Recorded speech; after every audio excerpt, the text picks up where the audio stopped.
Freeview, welcome back. What's happening again? To the chef. Oh, Freeview again. What's going on? Again, by popular demand. Thank you. Yeah, it was awesome. You We love had a me. very good game last time. You really love me. They love me. Yeah, no, it was. It was a good game. It was actually quite close. If you haven't watched it, go back and watch it. Yeah, Tyranids versus Necrons. Now you've returned in your final form. Yes.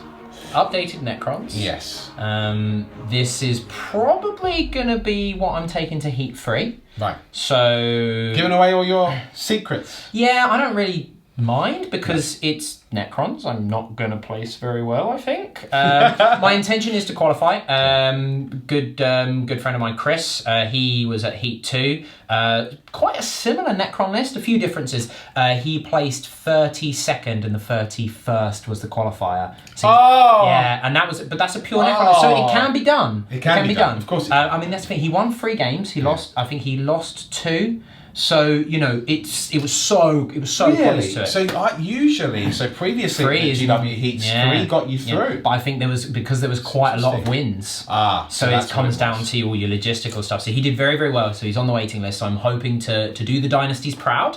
So it can be done. Yeah. But so I don't mind if anyone knows the list because it's gonna be a list. If you're running Necrons, it's gonna be probably similar to what you're going to see because I'm not running any vaults, so you're either going to see vaults and stuff or some variation of this list, I imagine. Yeah, I totally agree with that. So and doesn't matter. So the opponents returning to Freeview but in a new form are lots of power. Grey Knights, yes. So quite a few of you left a comment before. It'd be great to see what the 2 worst armies... The 2 worst armies in 40k at the moment, yeah. The armies, and by the worst armies, the armies that you're not seeing perhaps as much as any of the other armies. In that competitive scene. Especially in the competitive scene. And I think quite a lot of the comments on the last game were basically saying, especially in regards to Necrons and Grey Knights, is that because you don't see them in that competitive scene and they are that sort of vocal scene, because you're not seeing that and people are, you know, they're starting Necrons because they're cool, they're starting Grey Knights because they're cool. As you should. And then they're bringing them out on the table, like even down like the local gaming store, just having a laugh with friends and going,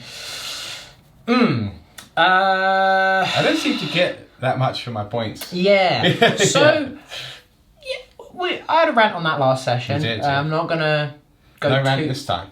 And this is a post-fac game. We're not talking about the fac. With that, we're going straight into the list. That's covered up next. So here we have the dynasty of the chef. No croissants in sight. No baguettes this time. I guess I've got little mini croissants, little pain au chocolats. Oh, yeah, very good. Yeah, a little patisserie. Yeah. So this is exciting because you painted up some new units. I actually got some destroyers now. And have a Wraith. kind of mandatory to have. I think 1 unit destroyers at the moment. You don't have to, but highly recommend 1 unit. Yeah, I mean you don't have to, but it's almost like you don't have to have 32 guardsmen if you're playing an Imperial army. Right, yeah. It's basically, if you're not bringing them, you are self-handicapping. Yeah. And I mean, this is the list that I used over the most recent campaign weekend over at Warhammer World. As I say, this is also going to be the list that I use at Heat 3. They were MVPs every single game. Yeah. Easily double or triple their points worth of kills and just holding stuff. They did everything. The problem is, well, not the problem, the benefit is that they really fill a gap, I think, in Necrons in general, because they struggle to deal with that heavy armour. Yeah. And the destroyers are your go-to to do that. And right now, with things like knights running around, even in friendly games, people are rocking up with a knight or 2. Or 5, yeah. Well, or full army, yeah. 3 and 2 army. So you need something to be able to try and deal with it. Otherwise, you're not going to have a very fun game. I mean, not even just knights, just vehicles in general. In general, yeah. You need to, and this is obviously an inherent issue with this sort of style of balanced army, is that it's 1 unit. So once that unit dies, you're in trouble. I mean, they are generally relatively survivable. They're infantry somehow, so you can put them in ruins. Yeah, it's funny, isn't it? Weird. Why are they infantry? I don't know. Maybe they go Droideka style. They fold up and just sit down in the ruin. Yeah, I guess so. So I mean, they've got decent toughness. They've got 3 wounds. They've got the 3 up save or 2 up. Because they're infantry, you can have a crit tech nearby to give them a 5 up in Van. Yeah. They've got the reanimation, so if one's left alive... I mean, yeah, I know I knocked reanimation a fair bit in the last game, but over the campaign weekend, I had one scenario where I had 2 destroyers left, and I brought back 3 of them, and that was just on the 5. So you've come round to my way of thinking. No, because it's still so swingy. The next turn I didn't bring back anything. But it is a good rule. It is a good rule. It's just you're paying too much for it. You're paying too. Because it can be gotten around. It's no different to Grey Knights paying far too much to have a 3 up save and a power weapon. Yeah. Well, we'll talk about Grey Knights in a moment. So they are, in my opinion, they are a necessity. Yeah. I think, like you say, they bring a lot. I mean, your other sort of option are your heavy destroyers. I'm not a fan of because you can only take 3 in a unit, and I think on paper a unit of a unit of 6 is more expensive, but even just a unit of 3 versus a unit of 3 on paper, because of the quantity of shots. Yeah. Even without that stratagem, they on average do the same, if not more damage. But they've got the spread of doing... It's like the Disintegrators versus the Dark Lance when you're talking Dark Elder. The Disintegrators are cheaper. So by the time you've taken 3 Dark Lances over 3 Disintegrators on a Ravager, the Disintegrators on average do the same, if not better amount of damage against a wider variety of opponents. And that's the thing, it's the versatility. And it's cheaper. So all of a sudden, that's why you're not seeing the Dark Lances anymore. Where if the points of the Disintegrators came up or the Dark Lance came down, then all of a sudden it makes it a slightly more interesting debate. I mean, that's a chapter-approved discussion, which I'm sure will come. And same with the Necrons. Well, we'll do a chapter-approved video when it drops. I'm sure we will when it drops. But again, that's a similar issue with the Necrons, is there are so many things that are just points unviable. I was talking to someone about this a little while ago. They wanted to do... a combat Necron army, and they were like, what about Praetorians? It's a waste of time. No, it's they're 32, 33 points a model. Yeah. No! Yeah. For like 12 points more, 22 points more, you get a Wraith, which is the same toughness, higher strength, more attacks, better save, a 3-up invulnerable save, the same movement speed, benefits from Dynasty. I'd love to see the Praetorians back because they're so I want to use my Lich Guard again. I love that idea of these implacable guards, like very the Mummy, like where the Royal Guard. The Guards of Anubis. just like pure like methodical swings, like. That's a cool image, but they're just not viable. No. They're not viable for the points. But with that said, let's talk about what you have bought, because actually I think this works quite well. Yeah, it's a really nicely balanced list. So we've spoken doom and gloom, but actually I think this list is quite interesting. You did well at the campaign. I did, I won 5 out of the 6 games. The last game I did lose because... and again, this does highlight the downside of the army. We were playing pre-FAQ. The FAQ dropped the day before, and it was very gentleman's agreement to not do it. My opponent didn't want to use it. I wanted to use it. Okay. Doesn't matter. Yeah. Is what it is. I think my... really nice guy, but it was a backline Styges gunline. And Styges, and that had a massive effect on him. Did not have first turn.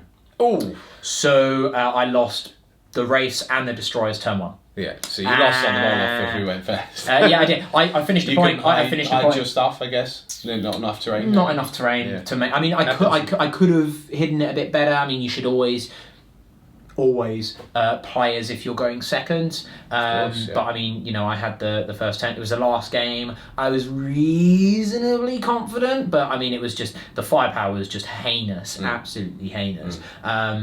And obviously it was backline, so it took me 2 turns to even get there. I didn't get turn 3. So it really highlights the because you're a mid-range army. A mid-range army against a longer ranged army with I think there was something like 60 infantry on the board, and I can't remember. I think it was Mark. Apologies if you're watching and I got your name. I'm really, really sorry. I'm awful with names.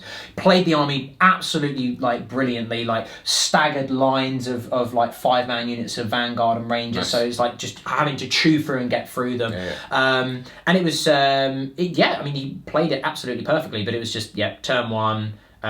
Extermination protocols, 72 shots from the 4 Dakabots, hitting on freeze because he had the Cataphrons. You know I love those Dakabots, though. 1950s Dakabots from outer space. So he played it very, very well, but it really did highlight that this army almost has to go first. Yeah, sometimes, especially to get that pressure on. Yeah. To get the pressure on more than anything. Yeah. Luckily, you're playing Grey Knights today, so you don't have to go first. True. Yeah. No. I mean, we'll see how it plays. Yeah, but I've always liked the idea of a balanced army. I know you're a big fan of 2s and 3s. Yes. But I've always been a big fan of 1, taking what you like. Yes. And 2, having.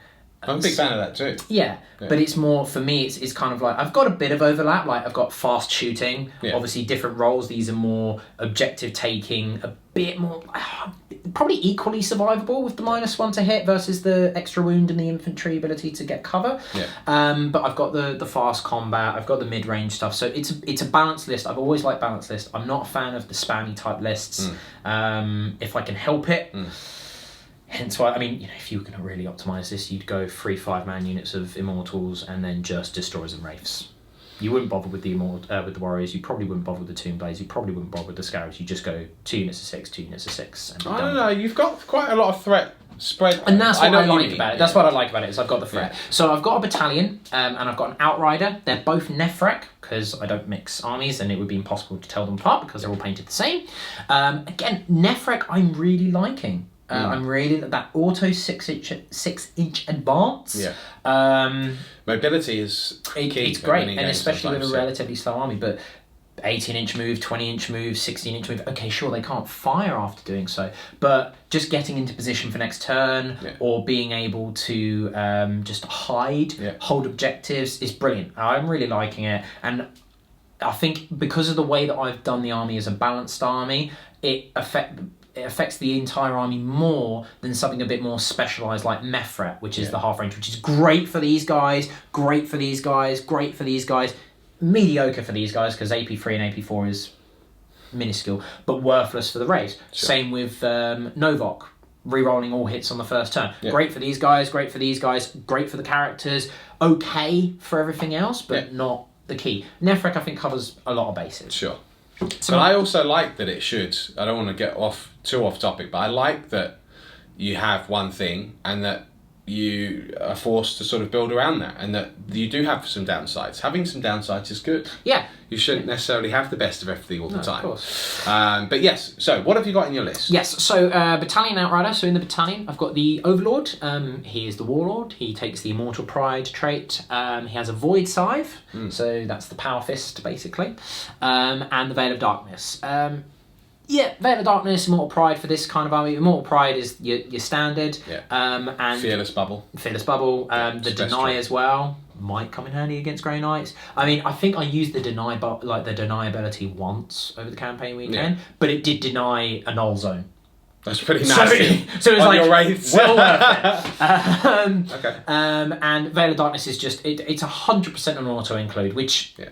Is a downside in and of itself in the fact that it is an auto-include, because the Necrons do have some pretty cool relics, but again, it just does everything. It gives you the mobility, it gives you an escape route, it gives you, you can use it to put some pressure on, redeploy. I used it to redeploy a unit of Immortals one game, and they just sat on an objective all game, and it was a rolling points game. Right. So they and they just held off wave after wave of cultists just zapping them. Nice. So it was great, really cool. He is accompanied by a Cryptek, Staff of Light, and a Chronometron. So the 5-up invuln bubble of 3 inches. Yeah.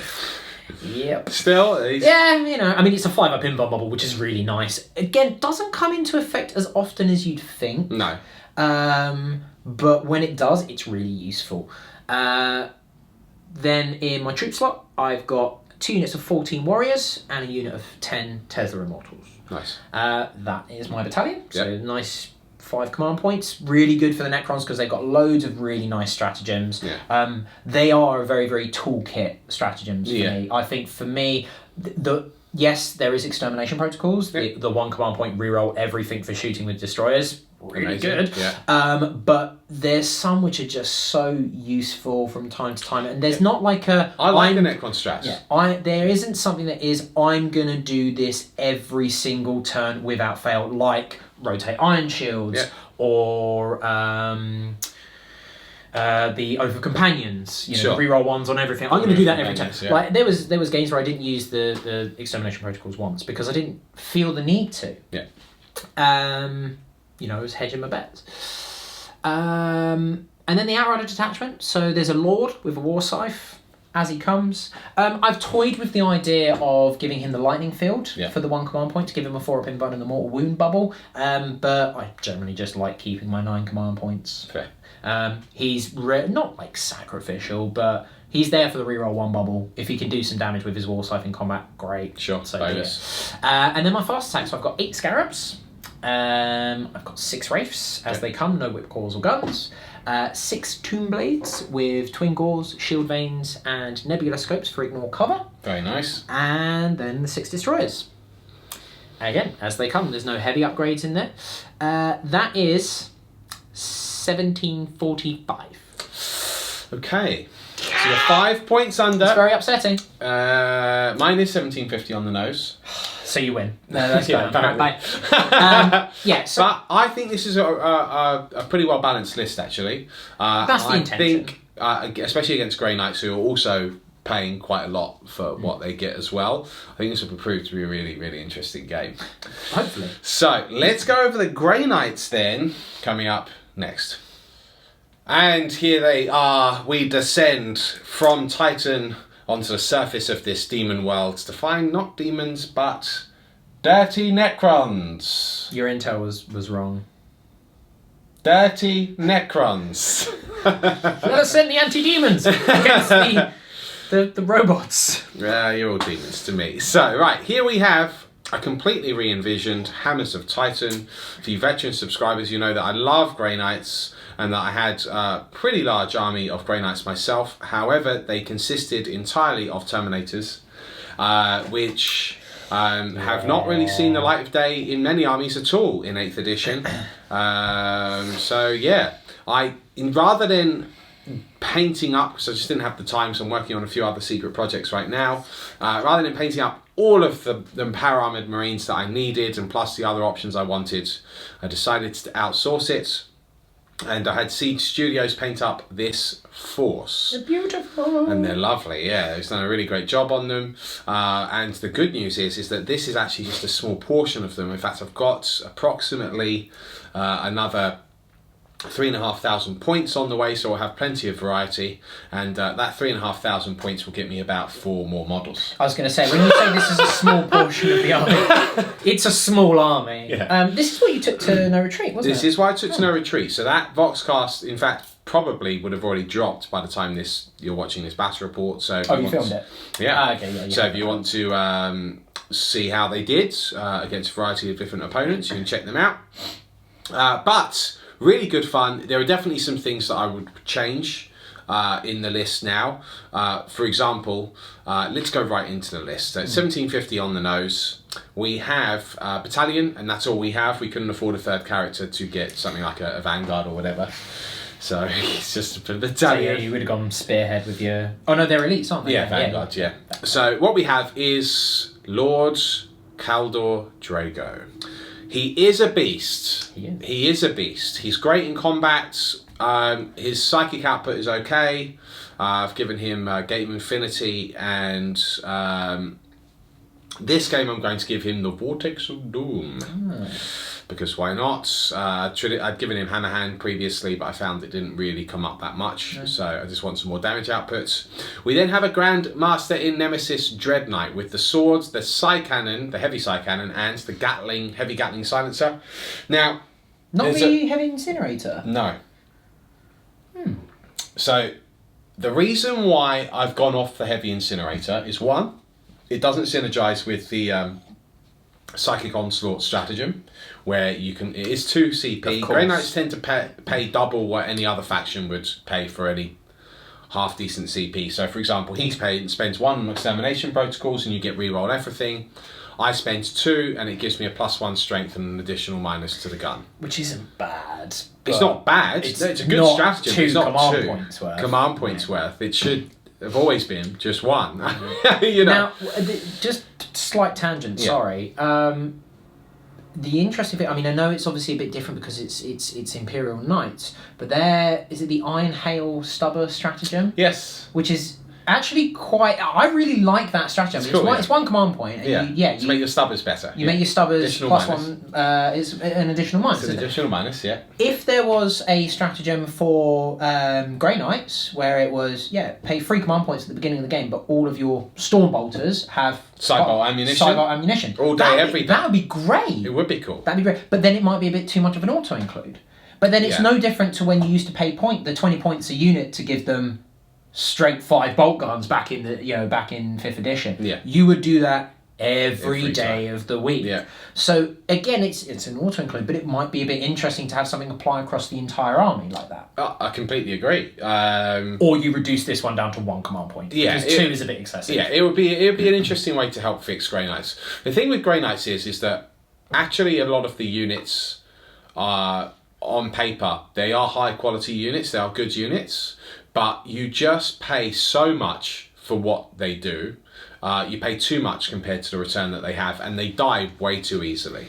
Now, coming back to the Dread Knight, it's my second HQ. Sorry, No, that's fine. The thing with the Dread Knight is there is a misconception that you can't get a 2+ invulnerable save.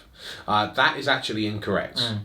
So rules as written, this is where people go, no, you're wrong. No, rules as written, he can't, Sanctuary can't get you above 3+. Correct. However, Heed the Prognosticars does not increase your invulnerable save. It just adds 1 to the die roll. Yes, it does. So rolling a 2 becomes the 3. So bear in mind, you need to use both of those things for it to go off. Okay. And what's more is it's a heavy investment. It's a heavy investment because Heed the Prognosticars is 2 command points, which I think is probably fair. Although you would argue that rotate Ion Shields on any normal knight is only 1. So again, we're getting a bit of a disparity here. However, the fact that it can make him a 2+ invuln, okay, I'll wear the 2. With the addition of a psychic power as well. Yeah, but that you have to cast it can be denied. So I mean, to be fair, it probably should only be 1, guys. It's only 1 model, and he's only got 12 wounds. And if he's also a vehicle, so if you're playing Harlequins or anything with Haywire, he just dies anyway. Yeah, so he's a vehicle. Riptides are not vehicles. I know. Yeah, I've had this conversation with Bone many times. I cry myself to sleep. So anyway, the reality is the Dread Knight, he is pretty good.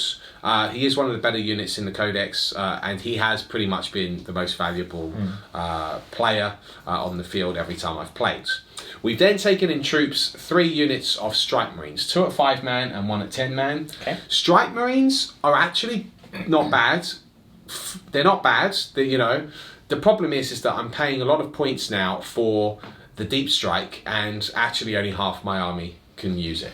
Oh, we're not going to talk about the FAQ. We're not talking about the fact, but again, this is the problem. Like Grey Knights are paying a premium amount of points for a lot of abilities which actually half the army can't use. Again, it's a disadvantage. What's more is, even if you take that ability away, for an elite unit, they've only got 1 base attack. And power armor just dies way too easy in 8th edition right now. They're not very resilient. I have given them the 2 falchions so I get an additional attack, which really helps. But it's unfortunate. They're not. They're too expensive for what they do. So 1 to 10-man unit. So again, I can benefit from the Sidebolt ammunition. Which is 2 CP. There's no real justification as to why it's 2 CP. I mean, there just isn't. It should be 1. I mean, Grey Knights are an early codex, and I think they just hadn't quite hashed out at that stage of 8th edition the value of certain things, and you can see that with stuff like bikes. In the indexes, bikes were like quadruple the points of the basic guy that they were. Like a Space Marine bike was like 37 points or something, 38 points over a 13-point Marine for an extra wound, an extra bolter, and an extra toughness, and like a 14-inch move. They then dropped down to like 27 or something. They got like a 33%, and that is consistent across every single bike. And it's because I think they overestimated the power of speed and toughness. Definitely. And I think it's the same thing with that. They've overestimated the strength of an extra point of strength. Yeah. So maybe they will get an adjustment in chapter approved. I know we're not talking about the FAQ, but Grey Knights didn't get anything in the FAQ again. Yeah. In the big FAQ. So, we can only hope. That to me says, because Chapter Approved already went to printing, that there's big changes in Chapter Approved. Certainly hope so, because the thing is that they are, like, I've never really met anyone that just doesn't like Grey Knights. Like, they are a cool army, you know. I know that some people would just say that, oh, well, you know, Grey Knights shouldn't really be an army, or they should always have allies, you know, they're not designed to work standalone.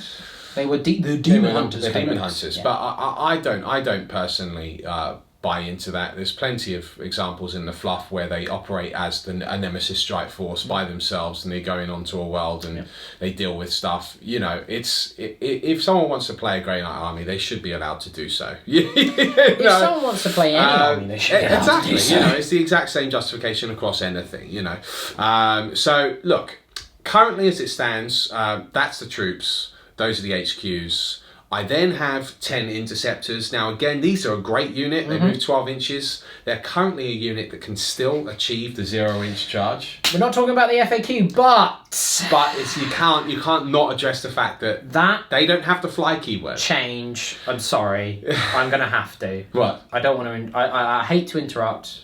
Oh, no. I know, but I know we're not talking about the. But that change was so stupid. It's changed. All it's done is it's hurt armies that wanted to jump over stuff. All they needed to do was change it to something. You know, you can make it a bit more elegantly worded. But when you measure charge range, you must you measure from base to base. You must move this distance regardless of any keywords or ability. That then allows you to make this 0-inch charge a non-issue with your slam captains. Yeah. It allows you to, you know, do your wings of fire up there, but you still got to roll your 9. But it also enables things to go, I can jump over your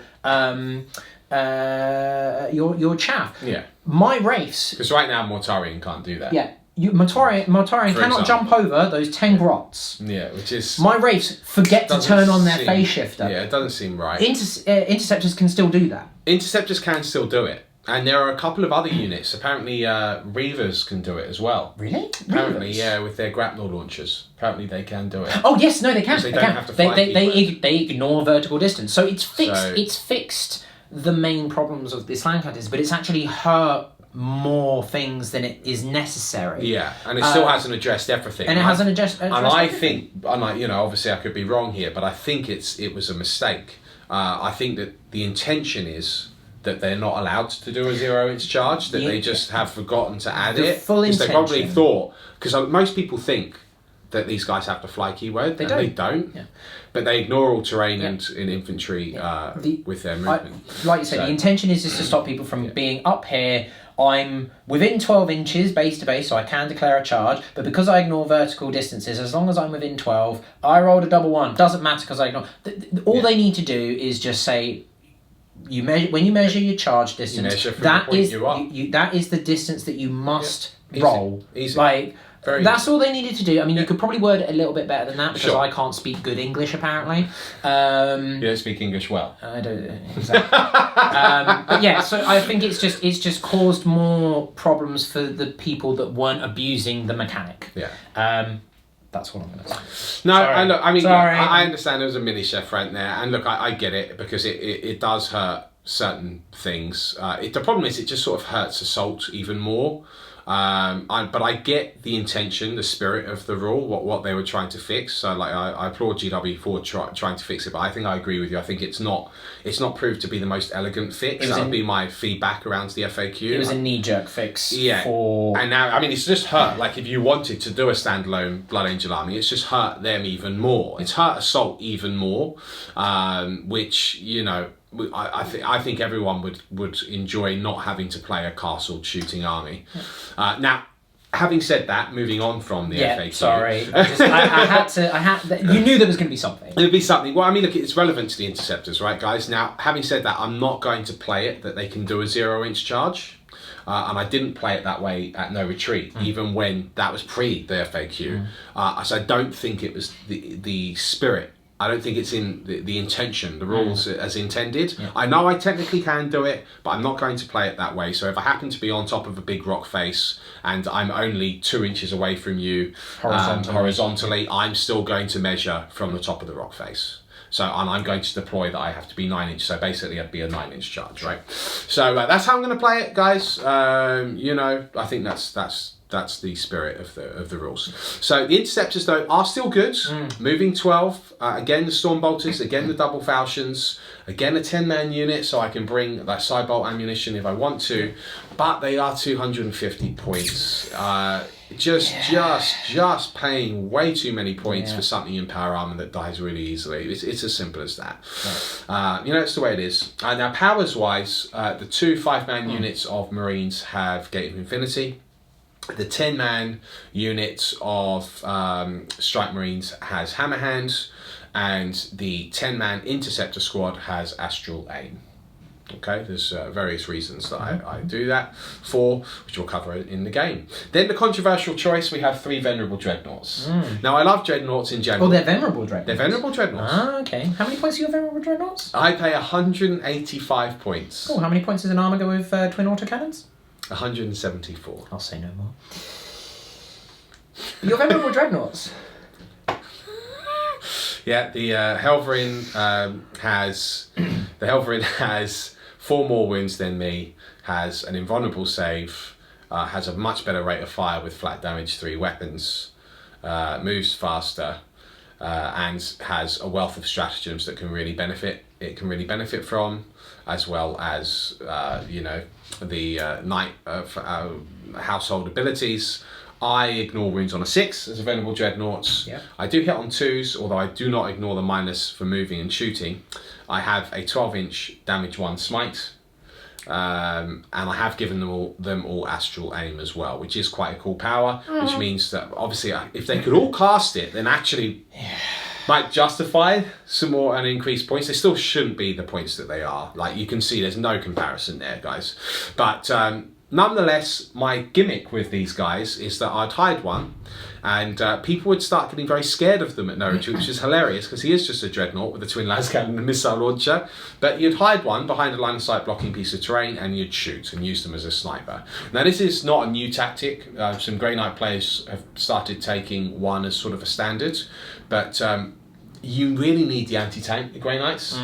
They struggle with it. So a bit like how you've got your destroyers, I've been forced to take the 3... Well, not forced. I love the Dreadnoughts anyway. I think they look cool. I think Dreadnoughts are such an iconic unit of Space Marines. And, you know, Venerable Dreadnoughts in a Grey Knight army, these ancient Psychers as well. It kind of it ties in with the elite theme. I like it. So, yeah, all 3 of them, they work well to cover that gap. And that's it. 1750 on the nose, guys. So I'm looking forward to showing them all to you to see how they do. Tough matchup. You know, I know that Necrons are not considered like really powerful. I think it's going to be tough for both of us, though. Yeah, I think this will be a really interesting game. Let's see how they do. Submission coming up next. Welcome to another Tabletop Tactics Battle Report.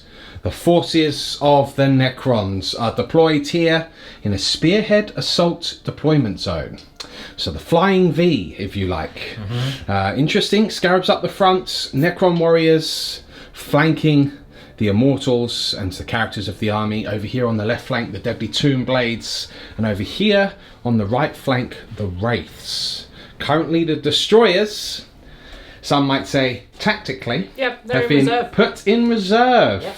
So this is the post-fac 2, so it means they will not be able to come down until turn 2 onwards.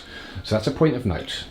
Furthermore, when we pan over here to the left flank, we see Drago is present. 3 Venerable Dreadnoughts around that objective.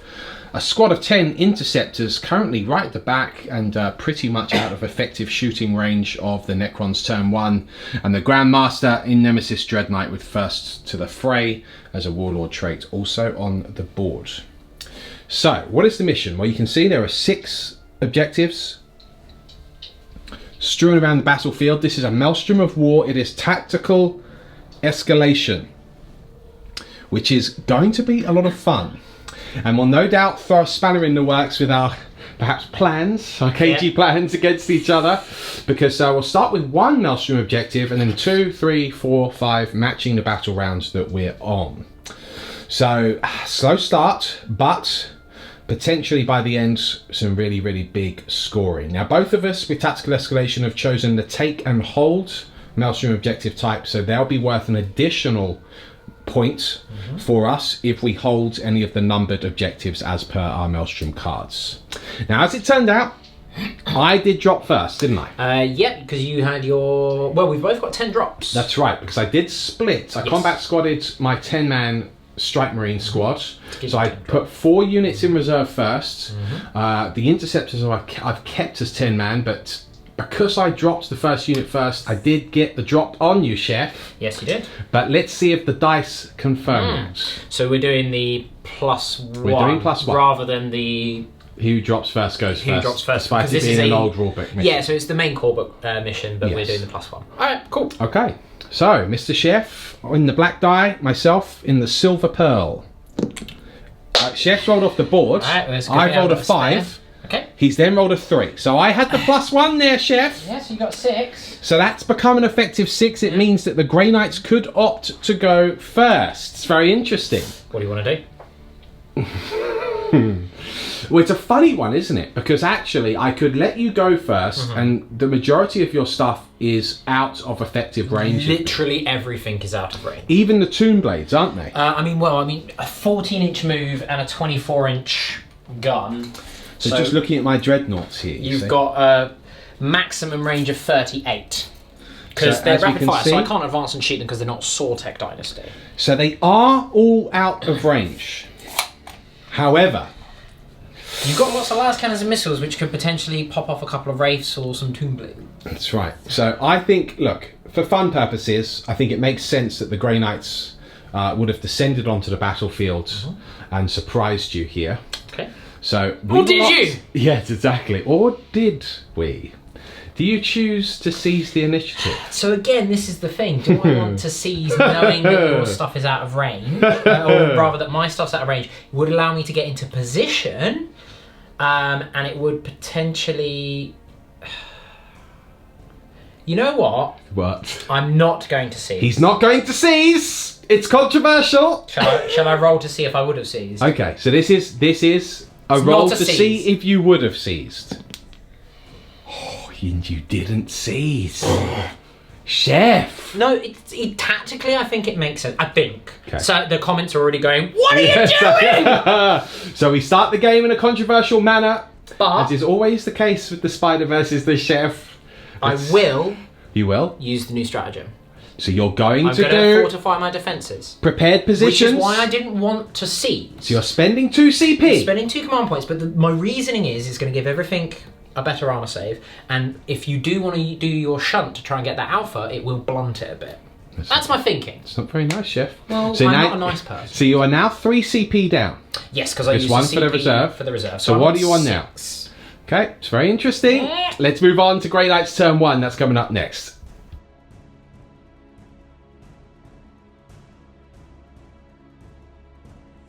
It's Grey Knight's turn 1, and in the first battle round we have drawn no prisoners. So we need to kill something. And as we pan up here, the movement phase has been completed. However, whilst we see the Grand Master has moved forwards, it is not before he has heeded the prognosticars. So he now adds 1 to his invulnerable saving throws until the start of the next turn. So that effectively at the moment gives him a 3+. How interesting. Yep. Because you add it to the throw, not the stat. Exactly. Yep. Now, interestingly on that, some tournament organisers have ruled against it. The problem is, I don't see how they... Well, obviously they can, they're the tournament organiser, but, I mean, it is the rule. It's rules as written. Yeah, but that's a tournament organiser's yeah, I mean, I think it's prerogative, I guess.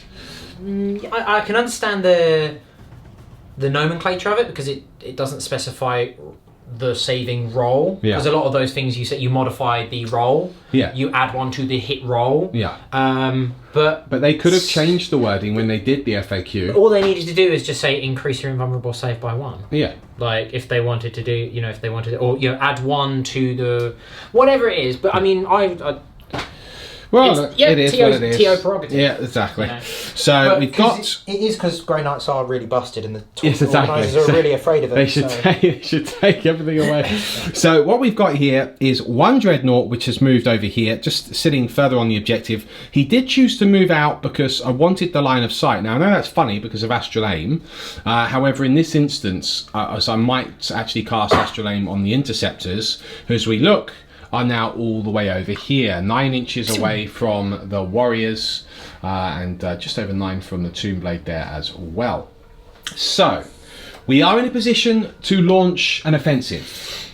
How effective that will be now using the prepared position stratagem, we will have to see. But it's the psychic phase first, and that's coming up next. We're in the psychic phase, folks, and the first thing that we're kicking off with here today is Gate of Infinity. Drago casts it on the Grandmaster in Nemesis Dreadnought. No, it doesn't. You don't like the sound of that? No, you're going to double one it, so it's fine. No. Yeah. Although Drago traditionally has been doing that for me, so you might be right. That's a no, 4. Unfortunately, it's a 4 and a 3, Chef. Cool, yeah, I can't. So that does go off. Indeed. So we will now redeploy the Grandmaster. Let's see where he goes. Now, the Grandmaster has appeared behind the Interceptors. He could make a long charge against the Warriors if he wanted to, and by long he would need to roll an 11 currently. How would he do that? And that's assuming, of course, that the nearest warrior wasn't removed. But how would he charge? Well, he can't currently. That's what I mean. But he could if the Interceptors had gotten out of the way first. I see. All right. I was going to say, like, what, immediately? Like, he is not immediately. No. But if, let's say, in a scenario where the Interceptors perhaps charged the Tomb Blades, then he could be potentially free. But it's an unlikely scenario. But the real reason he's there is to, 1, bring his guns to bear, and 2, give the reroll 1s to, of course, the Interceptors.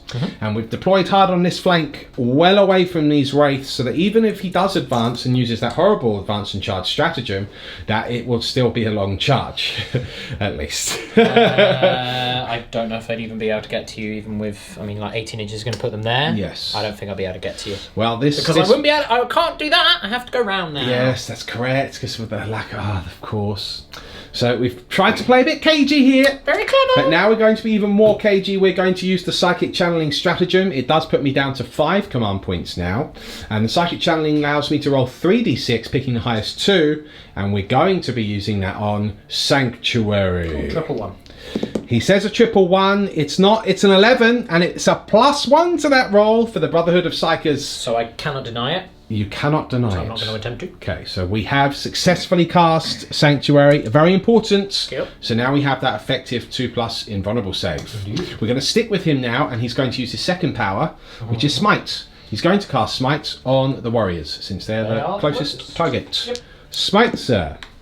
Right, I roll a 4, 5, 6, 7, and add 1, so it's an 8. So I could try and deny that. No, he keeps it. 1 is destroyed. The next power I'm going to cast now is Astral Aim, and I'm going to cast it on the Interceptors, because as you'll remember, I had Astral Aim on the Interceptors, but I had Hammer Hands on the 10-man unit of Strike Marines, although they've now become 2 × 5 Strike Marines. So, Astral Aim. It's a 3 and a 3. It's a 6, becomes +1 to 7. I will attempt to deny that. Okay, he's going to attempt. My 1 deny from Immortal Pride. Yes, Immortal Pride. Ah, he's got a 7. Doesn't deny it. Doesn't deny it, got to correct. roll over. I'm not going to waste a command point on that. Fair enough. So, Astral Aim in this instance gives you, it does allow me to ignore cover. Yep. And it allows me to ignore line of sight. But frankly, that's not really relevant here. So it will just allow me to get around the prepared positions on 1 unit. Yep. Okay, so we've got that off. They can't cast any more powers. If we come over here, Drago, unfortunately, can't do anything else. His Vortex of Doom is somewhat out of range. You could cast Vortex of Doom here. I could, yes. Well, it is actually the nearest enemy model, yeah. Oh, does it enemy? It has to be the nearest and the aura comes from the enemy model, correct, doesn't it? Yeah, but it can hurt yourself. You're right. So it's very dangerous. I thought it was a point that you picked. No. Okay. So 3 Dreadnoughts here with Astral Aim. They can't cast anything here because Astral Aim's already gone off. Smites are out of range. That's the psychic phase done. Just a light little bit of buffing there. Let's get into the shooting. That's coming up next. We're in the shooting phase and we're ready to rock this city, this demon city, and we're going to open with the Dreadnought, which did move. So he is at a -1 to hit, and then guess what? He's firing at the Tomb Blades, which stacks, making it a -2 to hit. Uh-oh. Now he's a Venerable Dreadnought, so it goes from 2 to 3 to 4, but with Drago nearby, I can re-roll the 1s. I can't re-roll the 2s and 3s because modifiers, etc. So let's open that. We're going to do a crack missile. We're going to do a twin-linked laser cannon at you, sir. Laser cannon. 1 hit, 1 miss, but it's a 1. We can re-roll that. Is a miss because of the stacking. Wonderful. And then to wound you, sir, it's a 6 again. So it's a wound. Now, it's -3. -3. -3 for a last cannon? Yeah. I thought it was -. No, I'm thinking. I don't know where I'm thinking. Melter's -4. Melter's -4. Yeah. Crack is -2. Yeah. Okay. So you actually get a 5-up save against this because of the prepared positions. 3 up normally. Yeah. Prepared positions. 1, 2, 3, 5 up. No, okay. Not quite. D6 damage is the 1. Now,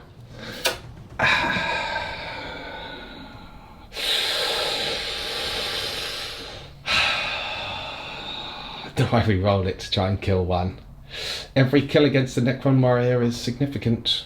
I'm going to have to think about it. It's controversial, folks, but you know what? I am going to re-roll it because the thing is, I need this unit dead. You cannot afford for a unit to survive, and I don't want to just waste a missile. It's a 2, that's all I need. Just enough, yeah. It puts me down to 4 CP, leaving me with just enough to do what I want for the rest of this turn and once next turn. So that's pretty much all of my re-rolling done. Okay, so that's the laser cannons. Now we're going to do the missile launcher. Is a miss. Okay.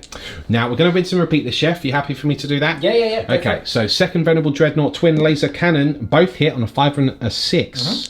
Twin laser cannon, both fail to wound. Both fail to wound, my friend. It's your toughness 5, toughness 5, yeah. Wonderful. Okay, crack missile hits. That one hits. Does wound though this time. So it's -2. It's -2, so you actually get a 4-up save, which isn't bad. Of course you don't. All right. Okay, D6 damage. Can I get above a 1? Oh, I can. It's a 6. So it's a second Tomb Blade zapped. They're both equal distance there, so it's probably not going to matter too much. Just calculating those charges there. Very nice. Take that one. All right. The third and final Venerable Dreadnought, twin laser cannon. Both hits. Very nice. Can we get a couple of wounds? It would be nice. We get 1. So 5 up. Does need a 5 up.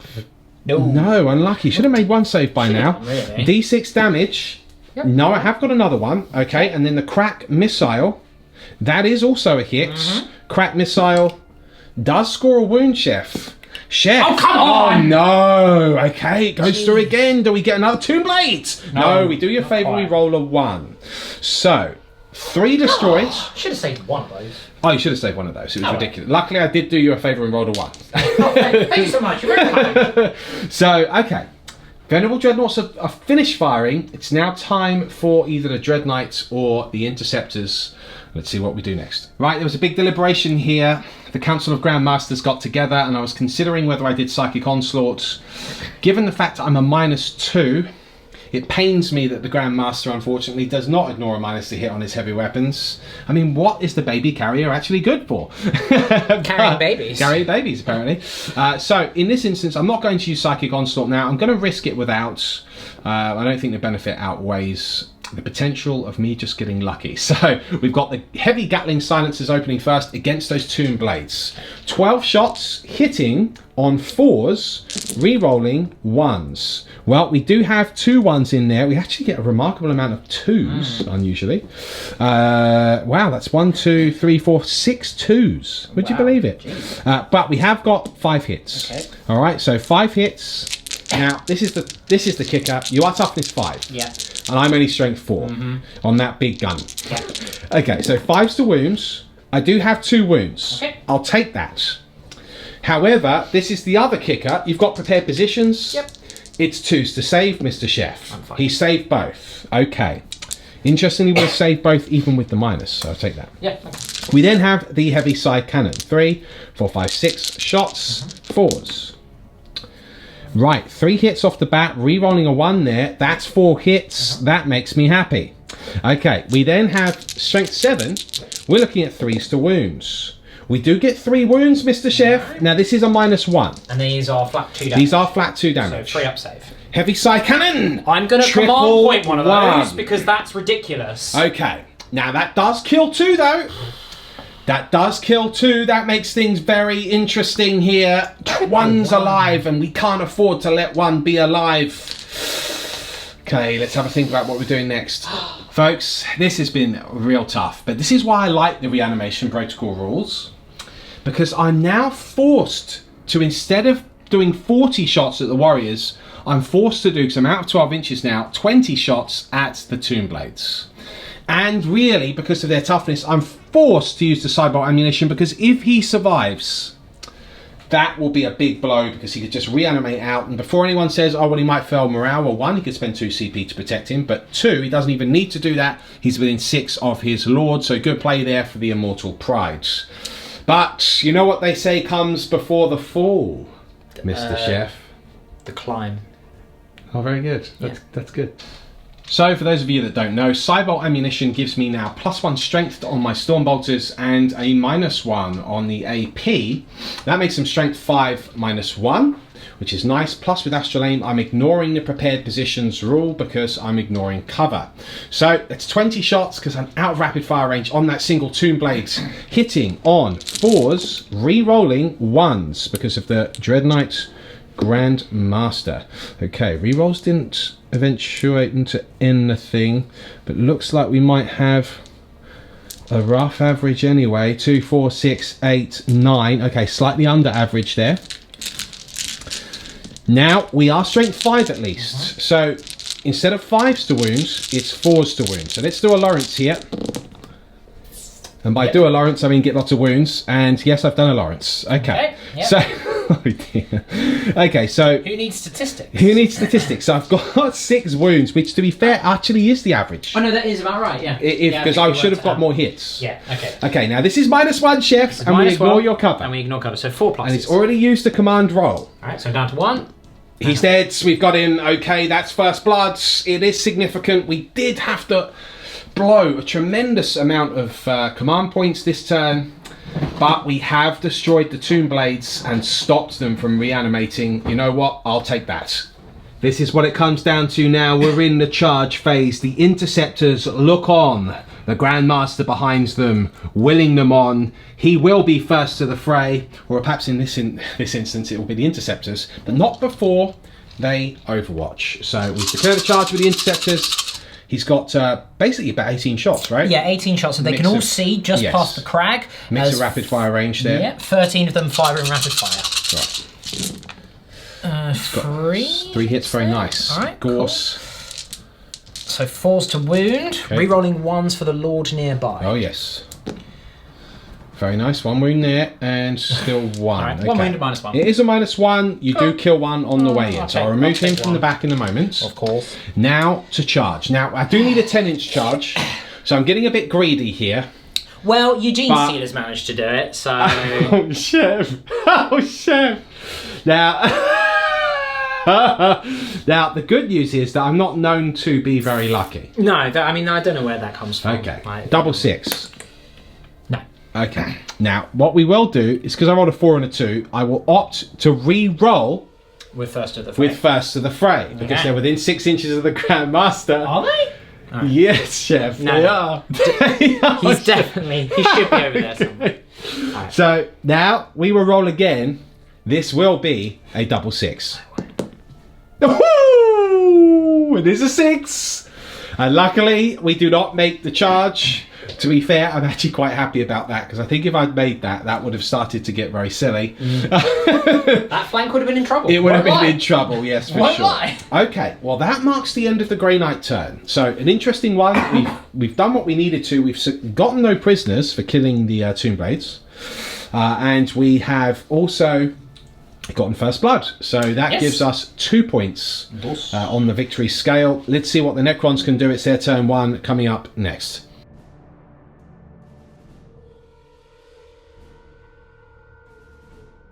It's turn 1, it's the Necrons, and he's gotten advance. Yeah, I mean, this Maelstrom one's always a funny one, because you're only getting the one card in the first turn. It's very easy to draw something which just might not be that achievable. Now, as we pan up here, we can see that the warriors have spread out.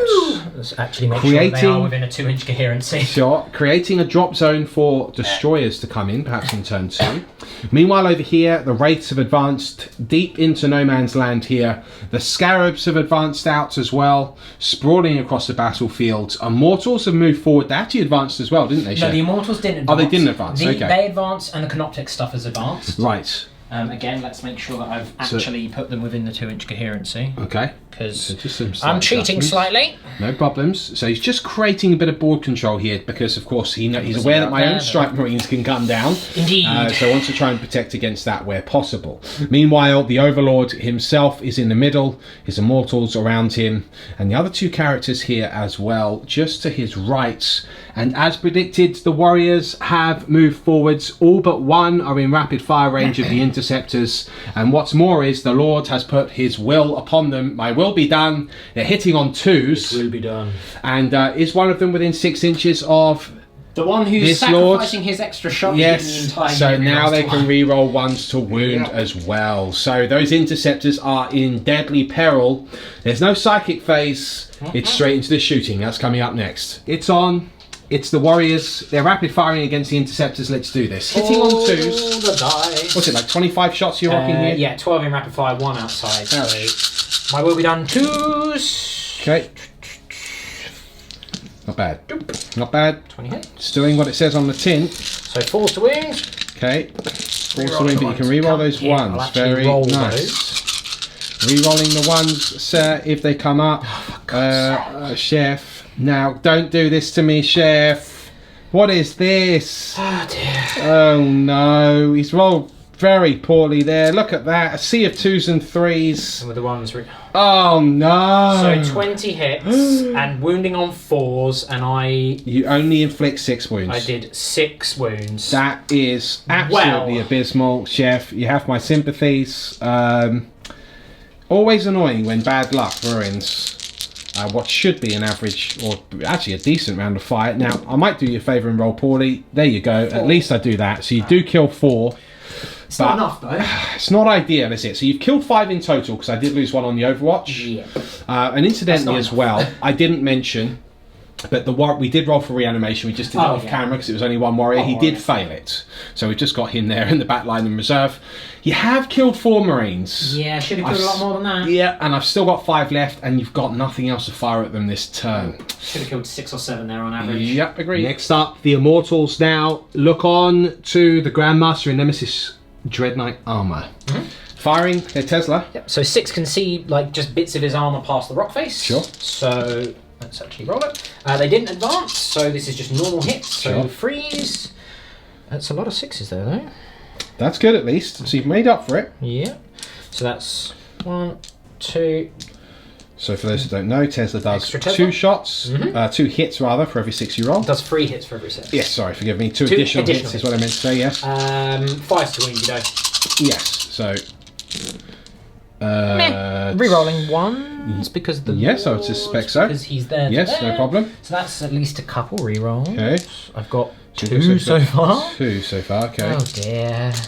Can you at least translate some more? Yes, well done, Chef. That's 4. I mean, it's still 2 up saves, but it's 2 up saves, but you know anything which you've got 1. Perfect. So he's got 1 wound there on the Grandmaster, leaving me with 11 left, and that is it, isn't it? Yep. Because everything else is out of range.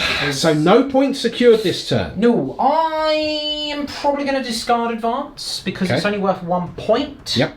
And it gives me options to get more cards next turn. Okay, so he discards advance. Now, I do have a morale phase, Mr. Chef. Oh, yes. That I should roll for. I did roll a 6. I re-roll and I get a 2. And the reason I re-roll is because of They Shall Know No Fear. So 2 plus 4, 6 is under my leadership. I'm okay. That is the end of your turn. That's a problem. Ooh, wasn't quite what you needed, but don't forget you've got a big unit of destroyers in reserve, and that could turn the tides. Let's see what happens. My turn 2 coming up next.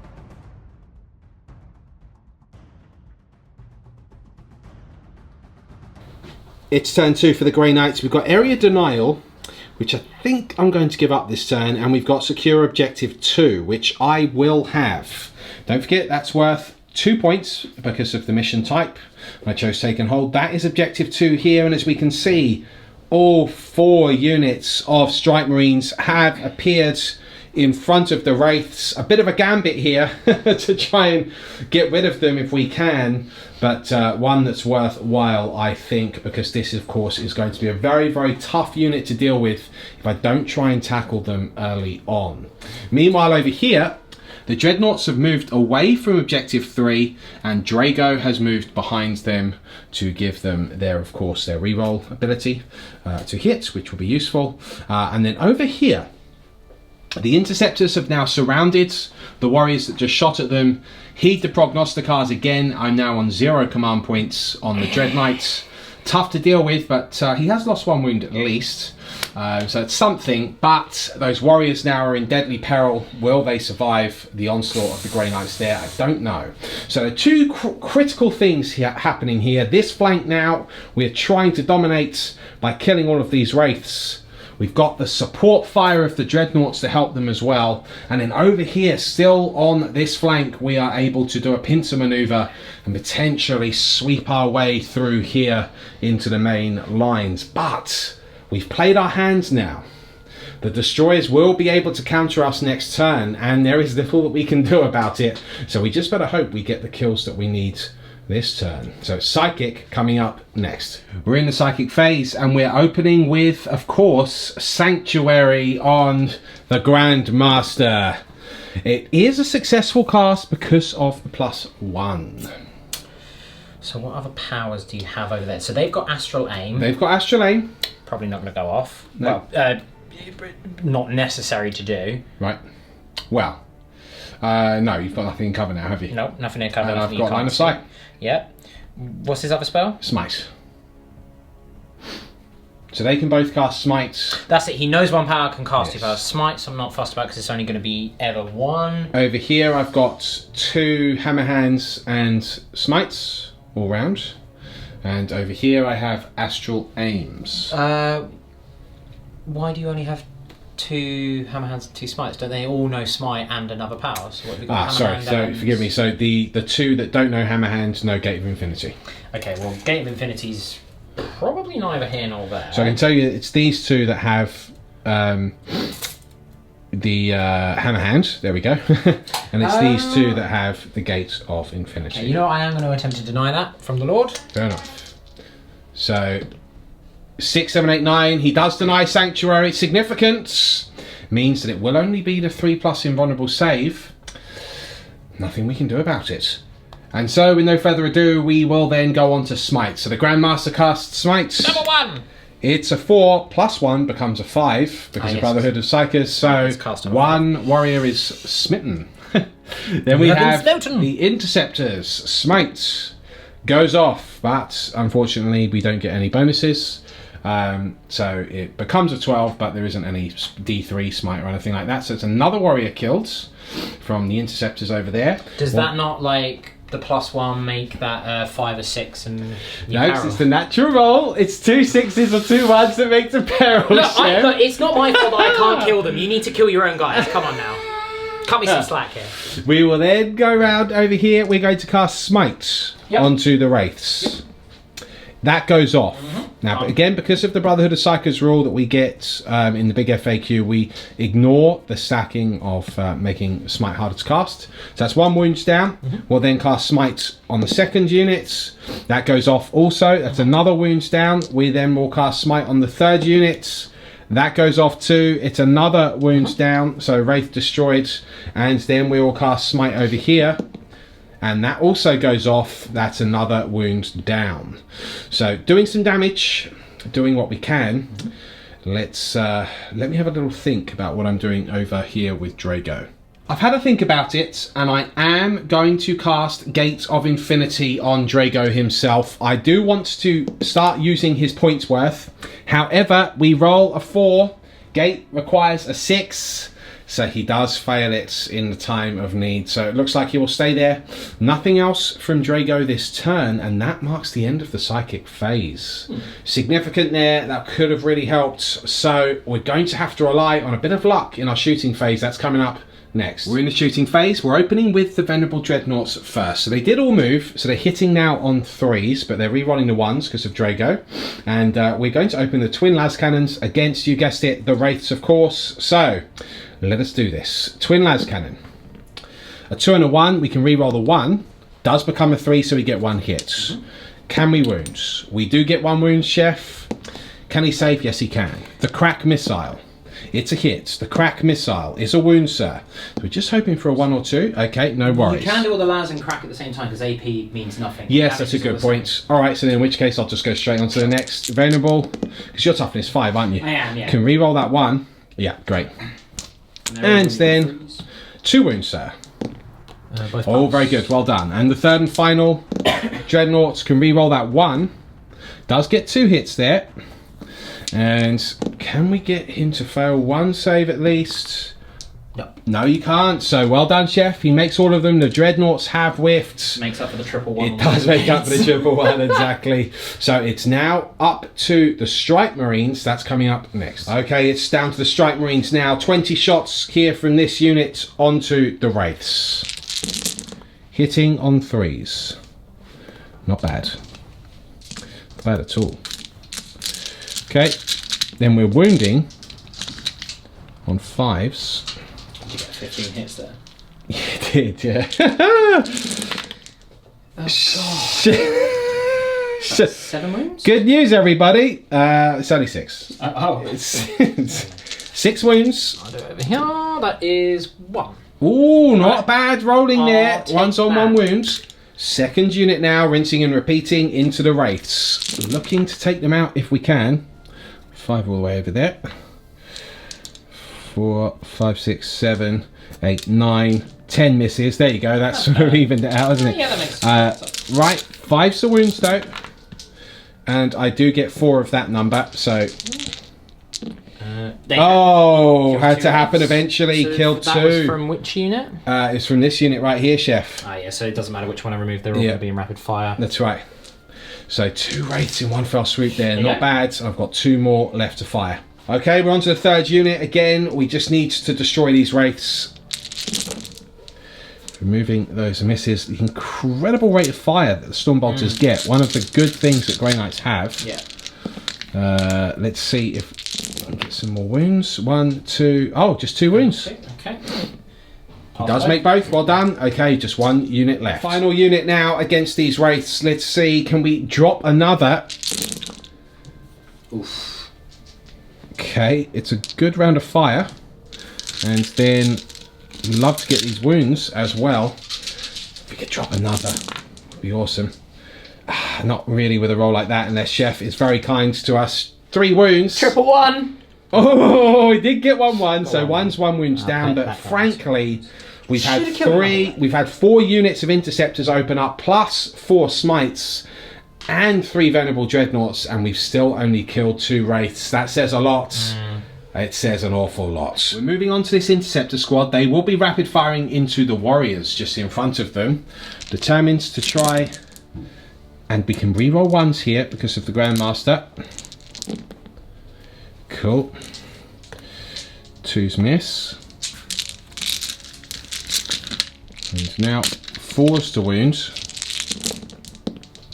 That's 1, 2, 3, 4, 5, 6, 7, Chef. Right.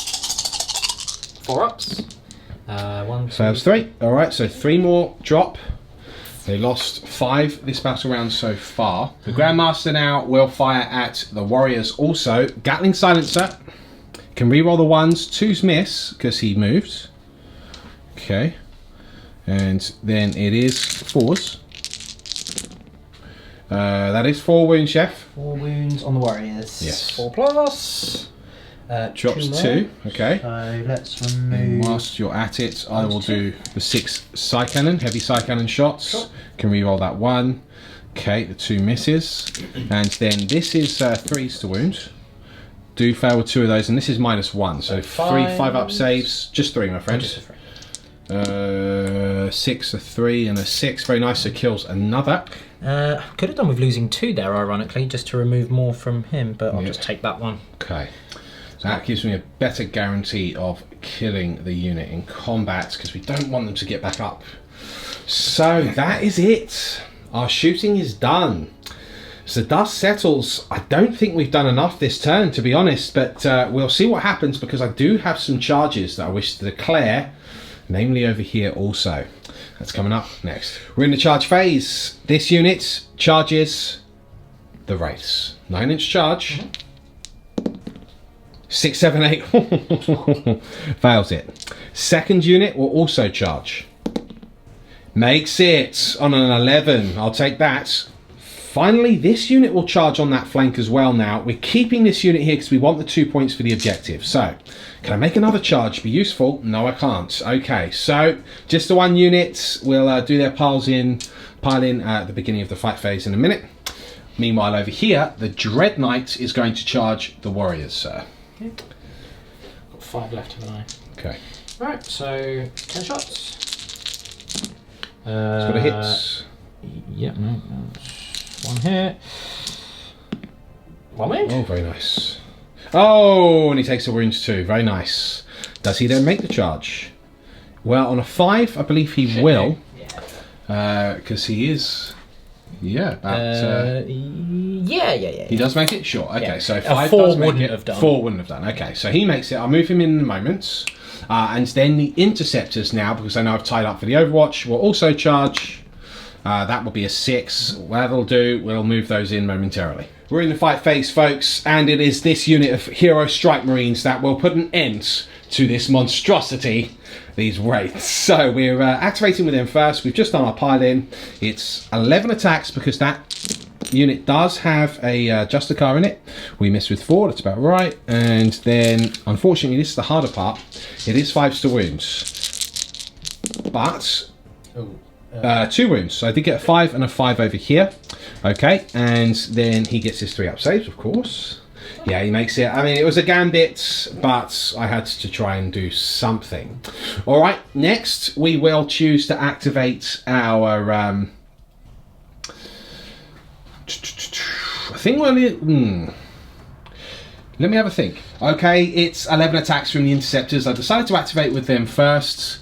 Again, because they don't have the fly keyword and they are able to ignore certain things. When I charged, I was able to charge over some of the models to loop me round here, which is a very deliberate thing. So I'm hoping if I wipe them out, then I can just consolidate and tag the Immortals so that they at least can't fire, which would be useful. So first up, to hit, we can re-roll 1s because of the presence of our Grand Master. That paid off. Okay, then it's 4s. 1, 2, 3, 4 wounds, Mr. Chef. And... -2. -2, so 6s. Yes, 6s. Falchions. Oh yeah, that's right. They're power swords, but with an extra attack. Yes, but I do get D3 damage. That doesn't matter. Not that it matters, no. But no, it didn't pass me. Cool, so we kill 4. That is significant, 1, of course. 2, 3, and 4. And 4. All right, now we're going to try and pile in, see if we can get within any. Right, Chef's done the right thing. He's left this guy here, not allowing me to consolidate this way. I'll move those momentarily to surround. But what we've done now is we've piled in with the Grand Master. If he kills him, then he'll be able to move and tag this unit, which will pretty much give us the same thing that we wanted to do. So, rolling to hit. We do hit on 2s in combat, and we re-roll 1s in combat. That is 5 hits. 5 1s. Yeah, it is 2s. He's dead. Okay, so we have destroyed him. We will then consolidate this way towards the closest enemy, and guess what? We now tag the Immortals. At least we've shut down something, but it's not good enough, I don't think. So it's the Grand Master now, and the Immortals have piled into him. They attempt to strike at him. Can they do so? That's 2 hits. They score wounds. 1 wound. I believe it is 1 wound. Failed save. Thank you very much. Okay, Mr. Chef, ask for a failed save. Don't give it to him that time. That's fine. Cheeky Lawrence. Okay, and then you've got your Wraiths. I do! So... all of them.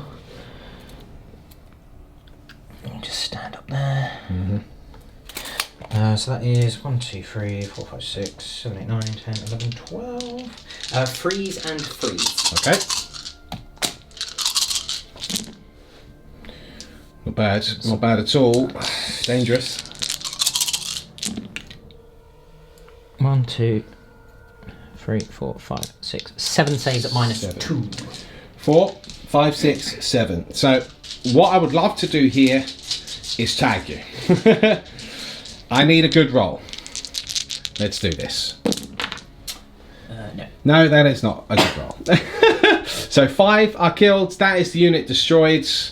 Obviously, we're hoping beyond hope that we could do something. Sadly, we have not. That does free the Wraiths to go and murder everything else next turn. It's not looking good for the Grey Knights, folks. Let's see what happens. It will be Necron's turn 2 coming up next. However, we didn't get area denial, but we did get secure objective 2. So that does give us another 2 points, because that's worth 1 point plus. I did choose take and hold in this mission, so it is 2 points. So it puts me on 4 points to his 0 right now. But currently, that's the only thing which is looking good.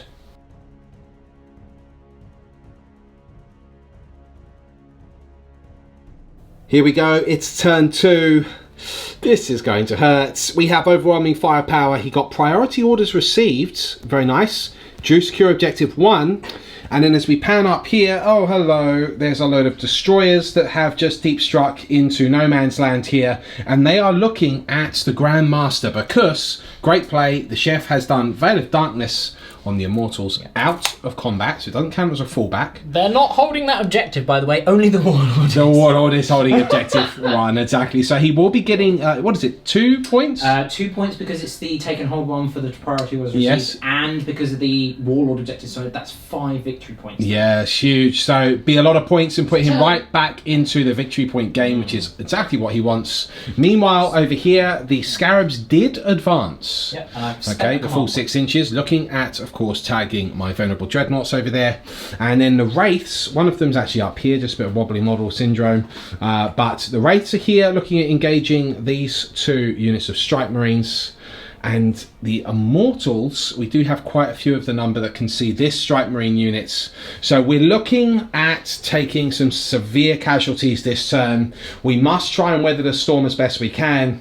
Otherwise, it could be a very grim sunset for the Sons of Titan. So let's see what happens. It's a shooting phase coming up next. We're in the shooting phase, but before we move on to the shooting phase, I should have mentioned as well that they did spend a CP on adaptive subroutines, so he can advance into charge. Meanwhile now, extermination protocols have just been activated, so he's down to 3 CP, but unfortunately for me, they are all firing at my Warlord. Impossible, chef. What toughness is it? 1 million. Oh, okay. So I still need 6 to win. 6. Toughness 6? Yeah. I thought it was toughness 7. Please. God, I'm winning it on 4. Please, come on, this is Grey Knights. Oh yeah, you don't get good stuff. So, alright, well I'm hitting on 3s re-rolling, wounding on 4s re-rolling. Yes. Here goes the chef, hitting on 3s, re-rolling. And may I point out, for 1 command point. Yep. Which is good, I don't begrudge the Necrons that. I just wish that my stratagems cost 1. I would still be happy with that at 2 command points. It's so good. It is really good, yeah, to be fair. So 4s. Yeah. Okay, but can re-roll. Re-roll the fails, which is still that. Wow, okay. Still a lot of wounds. And then the fails. I have to take. Okay. 5. 11 saves. 11 saves. So 3 up in ones. 3, 6, 9, 10, 11. So every now and then I need to do a Lawrence. So it'll be now. So it'll be now. Just to add the ultimate insult to injury, I'm going to save every single one. Every single one. That's right. All right. The spider says, the spider does. No. Okay. It's still very good. Oh, I didn't see that. No, it's not that good. So it's 5 failed and 6 pass. D3 damage. D3. So you've got 10 wounds left. Got 10 wounds. Ooh, so he's got 3, 1, 4, 2, 3. Yeah, 3, 4, 5, 6, 7, 8 wounds. So I do survive currently on 2 wounds. Will you use a reroll on anything? I'd have to get a 5 or a 6. You would. No. Okay, keeps it as it is. 2 wounds left. That hurts. Here we go. The Immortals now, they are splitting fire, so how are you splitting this fire, Chef? So these 4 here, I'm going to shoot at these interceptors. Okay. And then the 6 over here shooting at that strike squad. Okay, got it. Okay, which ones are we doing first? Let's do the interceptors. Okay. So interceptors, and they are my will be done. Ah, yes, okay, I didn't mention that, sure. So 5s activate into additional 2 hits. So they all hit, plus an additional 4. Cool. 3s to wound, and they are within 6 inches of the Lord up there, because he advanced over here. Yes. Went, nope. Yes. That auto 6 advantage, so good for so good, yeah, exactly. So 3s to wound, rerolling 1s. I'll reroll that single one, but that's still a heinous amount. Actually. Yes, it is. Okay, so 5, 6, 10 saves, no minuses though. That's right, 3, 6, 9, 10 saves. Power armor. We do drop 2. Okay. Do drop 2. 2 interceptors are slain, but we are still remarkably alive. Now, the remaining immortals on this Strike Marine unit. Okay, so the 2 ones missed there, but that is a lot of extra hits. Lots of extra hits. Ouch. So 1, 2, 3, 4, 5 lots. Same deal. 3s to wound, rerolling 1s. So reroll those 1, 2, 3 there. So it's painful. Really good wounding Looks there. painful. Ooh. Yeah, it's very good. 5, 10, 15, 19 saves, no more. Okay, so we're looking at 15, 16, 17, 18, 19 saves. Have a feeling that these Marines will survive. So, 19 saves, forgive me. 19 saves. No, I'm dead. Yeah, definitely dead. Yep. Okay. It's the final shot of this turn. He's got a warrior blob here, and he's splitting the fire again. Chef, talk us through it. So I'm going to do these front 6, rapid fire into the Grandmaster, and then the remaining 8 are outside of rapid fire at these interceptors. They are again within 6 inches, so I'm hitting on 3s against both, rolling 1s against both. Understood. Let's start with the interceptors. Okay, let's do it. So 3s to hit. Okay. Slightly below par. 4s to wound. Reroll that, both those ones. Okay. Ooh, that's good. Oh wow, all 4 on the interceptors. -1. No, failed another 2. Alright, it's 1 alive. That leaves 1 alive. Ouch. And then on the Grandmaster. So 12 shots on the Grandmaster. Does he explode? I don't think he does actually, no. But he's a vehicle. But I will double check it. He's a vehicle. I know. Yeah, there's a lot of things that don't make sense. Okay, so let's try not to move models as we do so. Okay. So 9 hits. Okay. 5s to wound, rerolling 1s. Yes. Okay, so I've got no wounds, no wounds. All right. Well, that's a bit of a pain. So he survives. Blech. Interesting. Problematic. That brings us to the charge phase, people. And the Wraiths are declaring a charge against both units of Strike Marines. So let's do this. This is where I'm going to kill another on the Overwatch. Right, so this is just 1 unit. So that's 3, 4, 5, 6 hits. All right. And I'm just going to stack up all of the hits. Cool, so 6 so far. Okay, for the sake of ease. 6 hits so far, and we slay them all. This is Xenos scum. 6, 7, 8 hits. Okay, so 1, 2, 3, 4, 5, 6, 7, 8. I'll just clear this for your viewing pleasure. All right, now this is where you die for Titan. That is 4 wounds, Mr. Chef. If you could fail all 4 here, I'd be eternally grateful. Oh, I didn't even fail 1. Oh dear. Sad face. Makes his charge, funnily enough. Okay, so engage this with both. That one's going to go there. And we'll come this back one will to come down in a moment. Now we come to over here. Declared charge from the Scarabs on all 3 Dreadnoughts. I will open with my Overwatch. I'm actually just going to do all the las cannons at the same time. 1, 2, 3, 4, 5, 6. 6s, re-rolling because of Drago, just as well. We do get 2 6s. Cool. Very nice. Okay, it's 2s here, of course. 1, 1. Right. Here's a wound note, no save, d6 damage. It's a 5, we kill a base. We'll take it. We will then do... It's only d6 shots, isn't it? It is, but it would be 3d6 shots. Yeah, we'll do this. We'll do the frag missiles. Normally, I would crack missile it, hope to kill more, but I mean, I could get lucky. Oh, let's do the crack missiles. Why not? Crack. Rerolling. So Drago. No. Okay. So was unfortunately there not a great move. Can he make the charge? Ooh. I can for one of them at least. He definitely makes the charge, certainly. But it's just whether I want, because I think I pre-measured it. I needed a 9 inches to get to this to the end one. That's right. So I mean, if I go 5 inches there, so you'll go 5 inches to there to get within an inch of him. Yep. So that gets him. So that frees up this guy to then go there. Yeah. But then you'll have to pile into the nearest model, so you won't tag that guy. Yeah, but you don't have to go directly forwards, do you? So with the charge, you can move anywhere up to your charge distance around, but when you do the piling, it has to be to the closest enemy model. So if I was to go 5 inches, so that's this point here, that's to there, they are now 3 inches equal, so then I could do that. Yes. But then you won't get that third one. No, I'm not getting the third one, but it's just whether... So you're just trying to get the middle one. It's just whether I wanted to use a command point to guarantee that charge, and it's not with 3 left. So one will survive untagged, but the other 2 will definitely be tagged. Nasty. Are there any other charges being declared now? She's got warriors. 9-inch charge there. No. Yep, fair enough. So that is the charge phase. It's now the fight phase coming up next. Starting over here, he's doing 2 wraiths on this unit and 2 wraiths on that unit. Start there. Okay. So 4 hit. 4 hits. Freeze to wound -2. That is 2 wounds. 2 wounds and -2.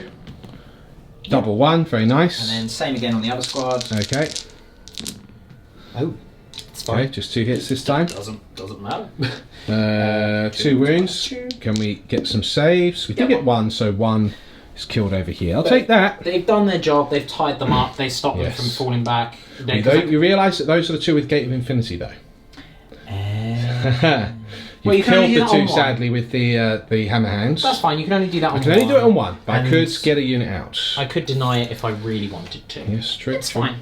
Alright, so we'll leave that as it is, and we'll come over to this combat next. Folks, here we go. He's doing his attacks. 2 of them aren't in range after the pile-in, but he's doing all of his attacks. Is it the one on the end? Yeah, the one on the end. Okay, is attacking everything on him. So let's see what he can do. Now, incidentally, I would have done a heroic intervention, but I can't fit in. Yeah. So that's why I didn't declare it, guys. Okay, here we go. I think if anyone was questioning that, you'd need to ask for their logic behind it. I couldn't fit through my own dreadnought wall. Right, so 4s to hit. Okay. And then 5s to wound always because scarabs. Alrighty. So 5s. I'll actually roll you. Nothing. That's fine. Doesn't matter. Well, again, I think you at least get a couple. Doesn't matter. They've done their job. They've tied up two of your 3. Very true. Okay, so that's that over there. It is now time for me to strike back. Let's see what I can do. First up, we have this unit. 1 Justicar and 2 Strike Marines against the Wraiths. Not bad. That's good. Now, we'd love to cause an upset here and get some kills. That would be 2 wounds, Mr. Chef. Pass both. That's 2 saves. Then we have this unit with a Justicar and 3 Marines this time. At least if we could just kill 1, it will be something for us. We want more. That's a very good roll. Very well. Okay. Just gotta fail his saves at some point, folks. That's another 2 wounds. That's another 2 saves. Very nice. Well done, Chef. Now for the 2 Venerable Dreadnoughts. I'm just going to roll them both at the same time because it's not really going to affect anything. So 8 attacks back onto the Scarabs, and they're re-rolling any misses. And they are hitting on 2s in combat. So there we go. 7 hits there. And then we have 2s to wounds.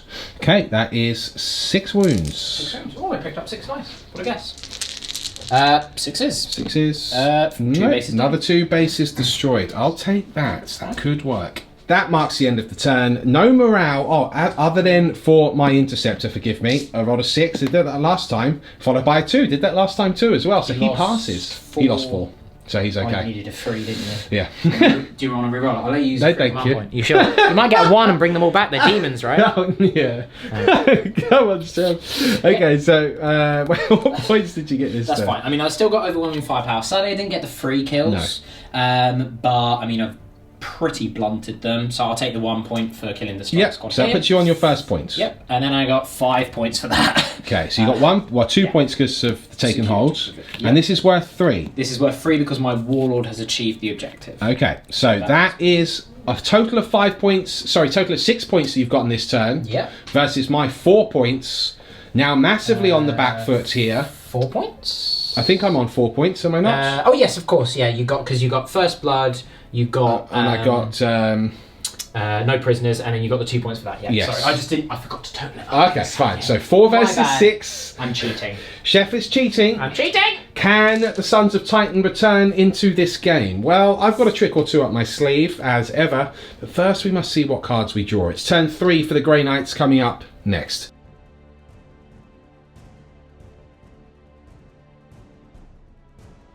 Folks, with turn 3, the Sons of Titan have drawn defend objective 3 and 6. A lot of defence here. I suppose it makes sense we're on the defence. Then we have hold the line also. As we pan up here, we can see I've made a few decisions. I've chosen not to fall back with either of the Strike Marines. And I have chosen to, over here, Chef is kindly moving him to move the interceptor within 12 inches range of that. Within range of that, because that is objective. But as 6. much line of sight, because that's right. Yeah. Trying to block the line of sight where possible here. That's in fact, I may as well just roll, because he's not going to be able to shoot an advance roll. Sure. 3, and I'll just move him that much further so he's within 3 but tucked directly behind. Well, I mean, that he would have had the range to do that anyway. I'm just thinking, because I would need to advance with these guys. Yes. I'm probably only ever going to get 1 shot, and it will be at -1. Okay. Those guys I don't think. We'll live with that. We're trying to go for the points here, you see. The Grandmaster on 6 inches has moved forward. Because he's degraded on his bottom profile now. And this Dreadnought over here has moved around. Drago's moved around also, because guess what? That's objective 3. So at least with the defend objectives I drew, it's possible to get them. But obviously I need to survive for the next turn in order to achieve those 4 whopping points. Furthermore, if I do kill the Scarabs, I will get a point for hold the line also.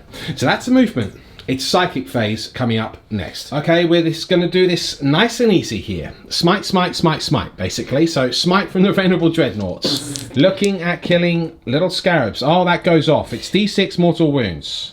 Oh yeah, no, it is, isn't it? Yeah. It's not, Chef. Remember, I'm Grey Knights. It's only ever 1 at 12 See, inches. that should at least give you D3. I know, I agree. Well, it should be like the Thousand Suns, really. Yeah. I mean, we're the best psychers the Imperium has to offer. Oh. Anyway, you take a wound.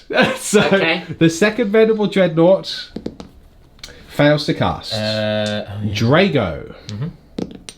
That does go off, so that's 1-on-1 wound now. And this Dreadnought, that goes off, so we kill a base.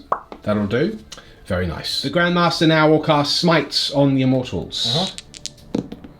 Goes off. How about it? He will then cast Sanctuary. That goes off on an 8, but specifically a 9, because my +1. You attempt to deny? I do.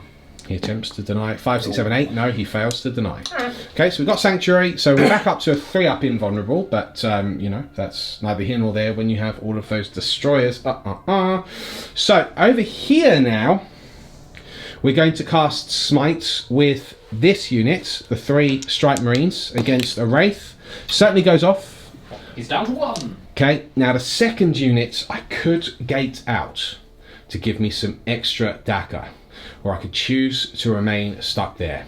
See, what I'm thinking is maybe gating out here, around here, 9 inches away, but still within 6 inches of the Lord, and I get all of those shots I don't know if that'd be possible. into the Immortals. Let me do some measuring. So here we go. I've decided it's Gate of Infinity. The Gate of Infinity. Does go off. Got him getting frisky here, Chef. Getting frisky. That's it. The Psychic phase is complete.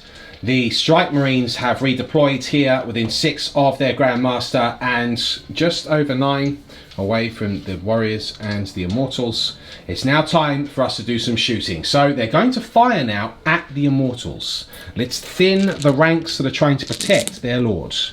We can re-roll ones. Oh, damn. That's what we call a full house here, folks. Right. Nasty. 16 hit.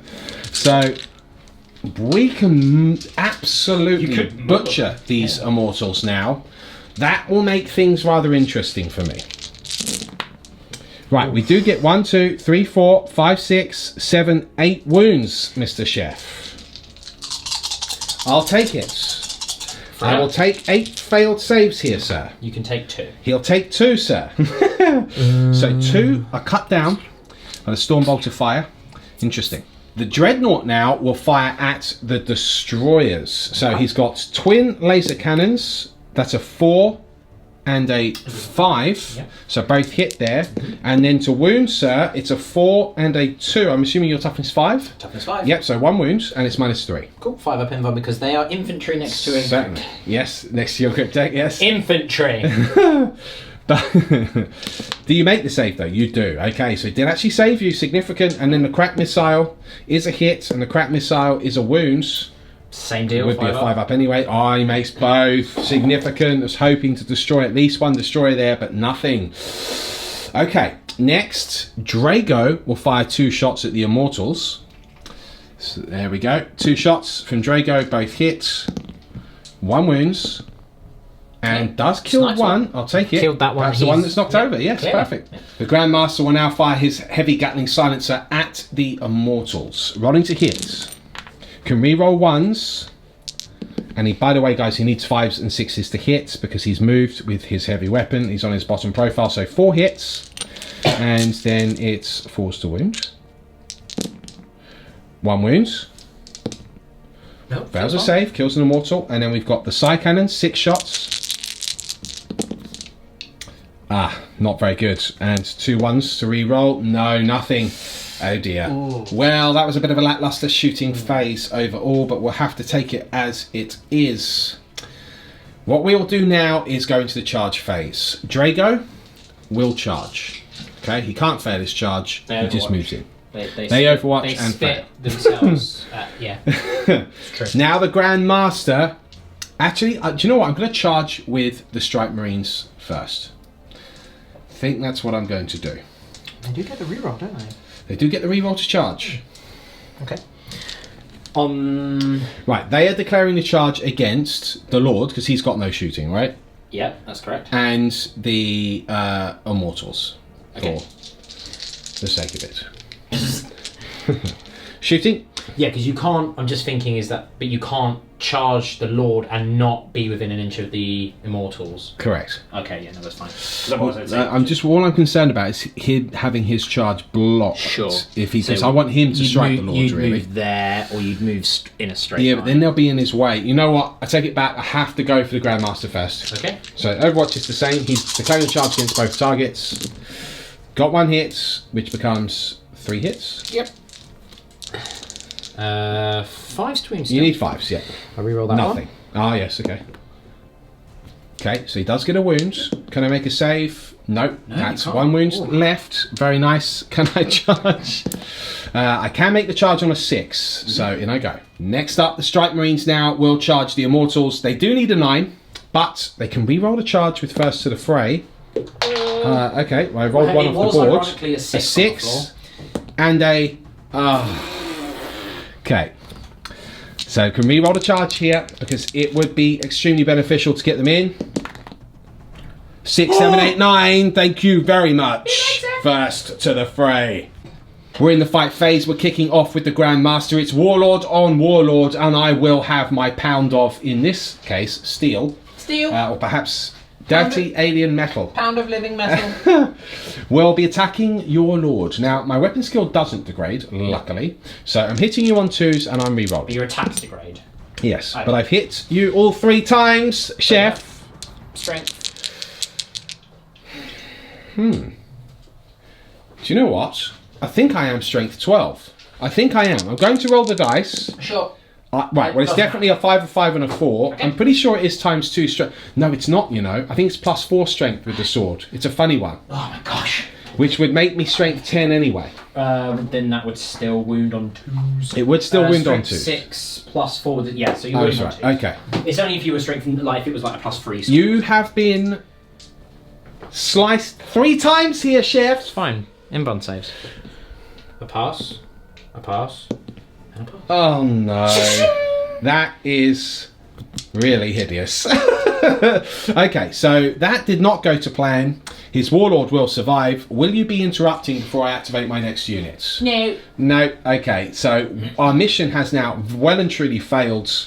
We are in a very bad position. We were hoping to snipe that warlord. Would have been massive. Instead, the Grand Master is about as grand as a wet fish.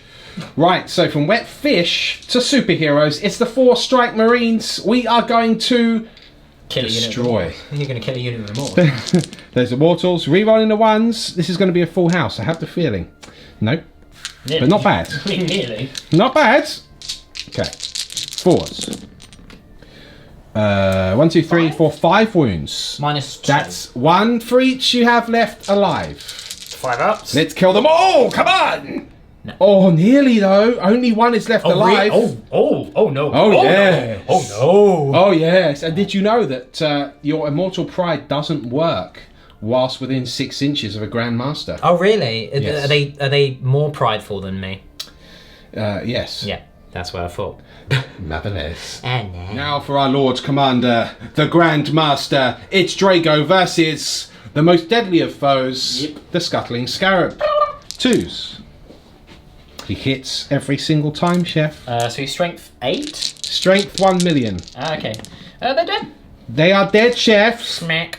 He's strength 8. Yeah. He's strength and a lot. he's flat damage 3, and you're minus. And I think he's actually -4 as -4. well. He's basically a multi-melter in combat. Yeah, so that's quite cool. Well, Drago did what he's supposed to do. That's nice. Very good. Then the next unit I will choose to activate. Now the Dreadnoughts don't even get to strike Did anyway. Drago want to consolidate or anything, by the way? Right. Well, He would Drago. go that way. Drago. Well. Oh, everything's so grim. I will. Well, I will leave Drago where he is for a minute, so he's still a little bit screened at least. Then we will activate these Strike Marines. Thunk, thunk. This is where we kill another Wraith. Okay.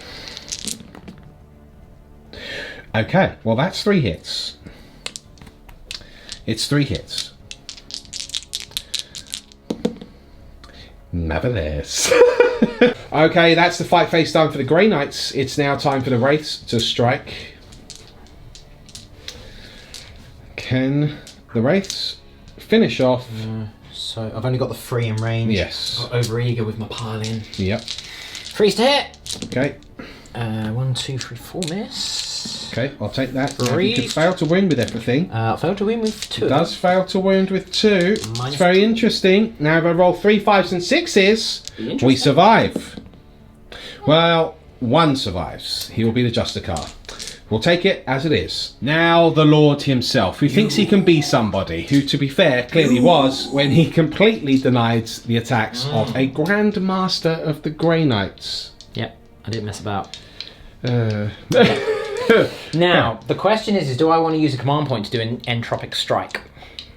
Which ignores your free up invuln save on the first attack.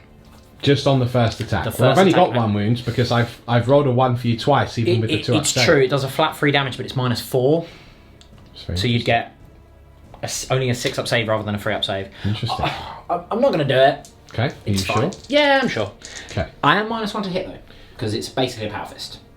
Oh The yes, void of course. You've got the void side. That's Void right. side. It's very interesting. So,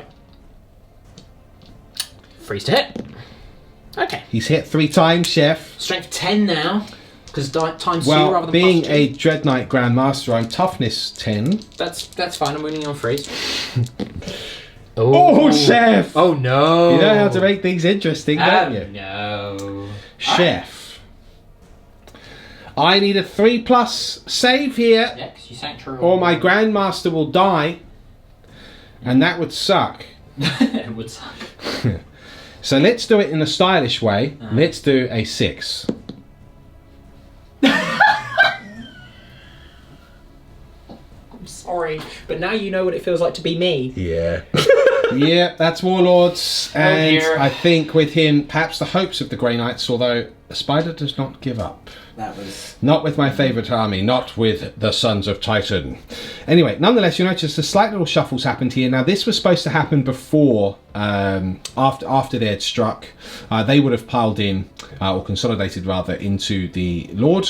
I knowing that the Lord, of course, could have hit them, but at the end of the day, what they were trying to do is to just at least force him to fall back or whatever in his next turn. So that's where we currently are. As it stands now, we do have 2 units that are halfway towards defending Objective 6. That's 1 Dreadnought and 1 Lone Interceptor. And then we did get Hold the Line. So we have achieved a point this turn. So that puts us up to 5. But we go into Necron's turn 3 here. And this could be nasty. Let's see what he does.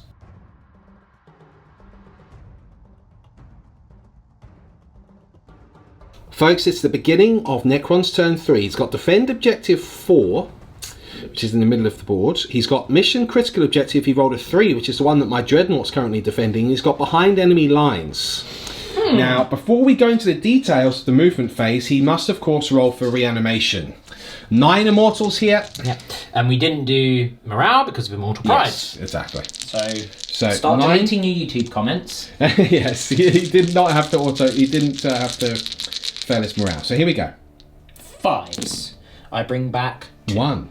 Oh, sorry, 2. Yes, correct. Yep. Okay, you know, it could have been worse. Yep. It makes me feel a little vindicated. Slightly below par, but there we go. Fine. This is the movement phase. It's turn 3 for the Necrons. So the Destroyers have fanned out here. 1 has looped around and can see this Strike Marine, who's now by himself because the Wraiths have fallen back towards this objective, which is 4, which of course is the objective he wants to defend, because he's got Defend Objective 4 there. Meanwhile, the Lords has fallen back from the Strike Marines. Warriors have come round here, and they are looking at, unfortunately, the Strike Marines. Meanwhile, the Tesla Immortals did advance, but not before My Will Be Done was put upon them by the Lord. So they're looking at dealing with him, because that of course is worth 2 points. They should all be able to see him. So okay, yeah, they can all see, no worries. So that is the lay of the land, folks. It's not looking good, is it? But we can still try and win this war of attrition. Don't forget we have Drago himself on the field. Let's see what he does. It's his shooting coming up next. So here it is. The advancing Tesla Immortals will be firing at the Lone Interceptor, defending that objective. Okay, so -1 for advance, but +1 for My Will Be Done. Okay. I forgot that they actually get an additional +1 inch when My Will Be Done is, but it doesn't matter. I can still see, and actually theirs okay, because it means you'd have to loop round to try and shoot them myself. Exactly. So that's fine. Okay. That is a Tesla. Okay. And 2 so misses. 6 hits. Does the Tesla still go off? It does, yeah. Just at a -1? -1, but I get +1. Oh yes, because it cancels. So it only goes off on the 6. Yes, exactly. If I didn't My Will Be Done, the Tesla wouldn't have worked because that's technically a 5. Okay, to wound. Freeze to wound. Oh, that's good. Oh, that's very good. 3, 4, 5. This could deny me points here unless I do a Lawrence. A little bit like that. It does! Oh! Thank you very much. Right, no extermination protocols here. Only 3 of the destroyers are in range of valid targets. This one into Strike Marine. These 2 apparently are within 24 inches of this Dreadnought. I deny that, sir. I deny it. I deny it, sir. Okay, right, now, let's do some shooting. Sure. We're firing at the Lone Marine first. Lone Marine. So I am re-rolling 1s naturally for Hardwired Hatred. Yep. Doesn't matter. They'll hit. Yep. And Freeze to Wound. Re-rolling 1s because I do have a Lord within range. Yes. Doesn't matter. That's 3 saves at -3. -3. 666. No, I'm dead. Okay. Strike Marine killed. And then we have the 6 shots at the Dreadnought. So, again, freeze to hit. Reroll the 1 innately. Nope, doesn't matter. And then... It is 5s this time. I'm touching 7. Nothing. Nothing, but I'll reroll that 1 for the Lord. Okay. 1 wound at -3. Okay. Fails that save, and then I have the Venerable Dreadnought. Did you roll a 3? Did you? Yeah, okay. D3 damage. I rolled of course, 5. 6s. No. Okay, so he does lose 3 wounds. They don't degrade though, so was hoping 5 left. Just a little bit more shooting warriors against these 4 Strike Marines. I am truly hoping that they will survive in glorious fashion. It will give me at least another option on the field. So, let's see what happens. 3s. Okay. Not bad though. Not bad. Not bad at all. And then 4s. 4s, re-rolling 1s for the Lord nearby. Okay. Sigilite himself protects me. I'll re-roll those ones there. Take out the fails. Okay. So we're looking at 3, 6, 8, 11 saves. Minus 1. saves. 4, 8, 9, 10, 11. Right. Time to do a Lawrence again. All 4s. No, they're dead. Well, times get interesting. It is the end of the turn, but I just achieved not 2 but 4 points for defending both of the objectives that I needed. So that now puts me on 9. 9? 9, yeah. 9. Because you were on 5. Okay.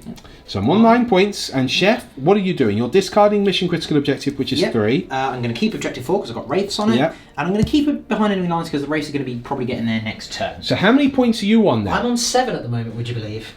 So I'm now in the lead. How interesting. Wow.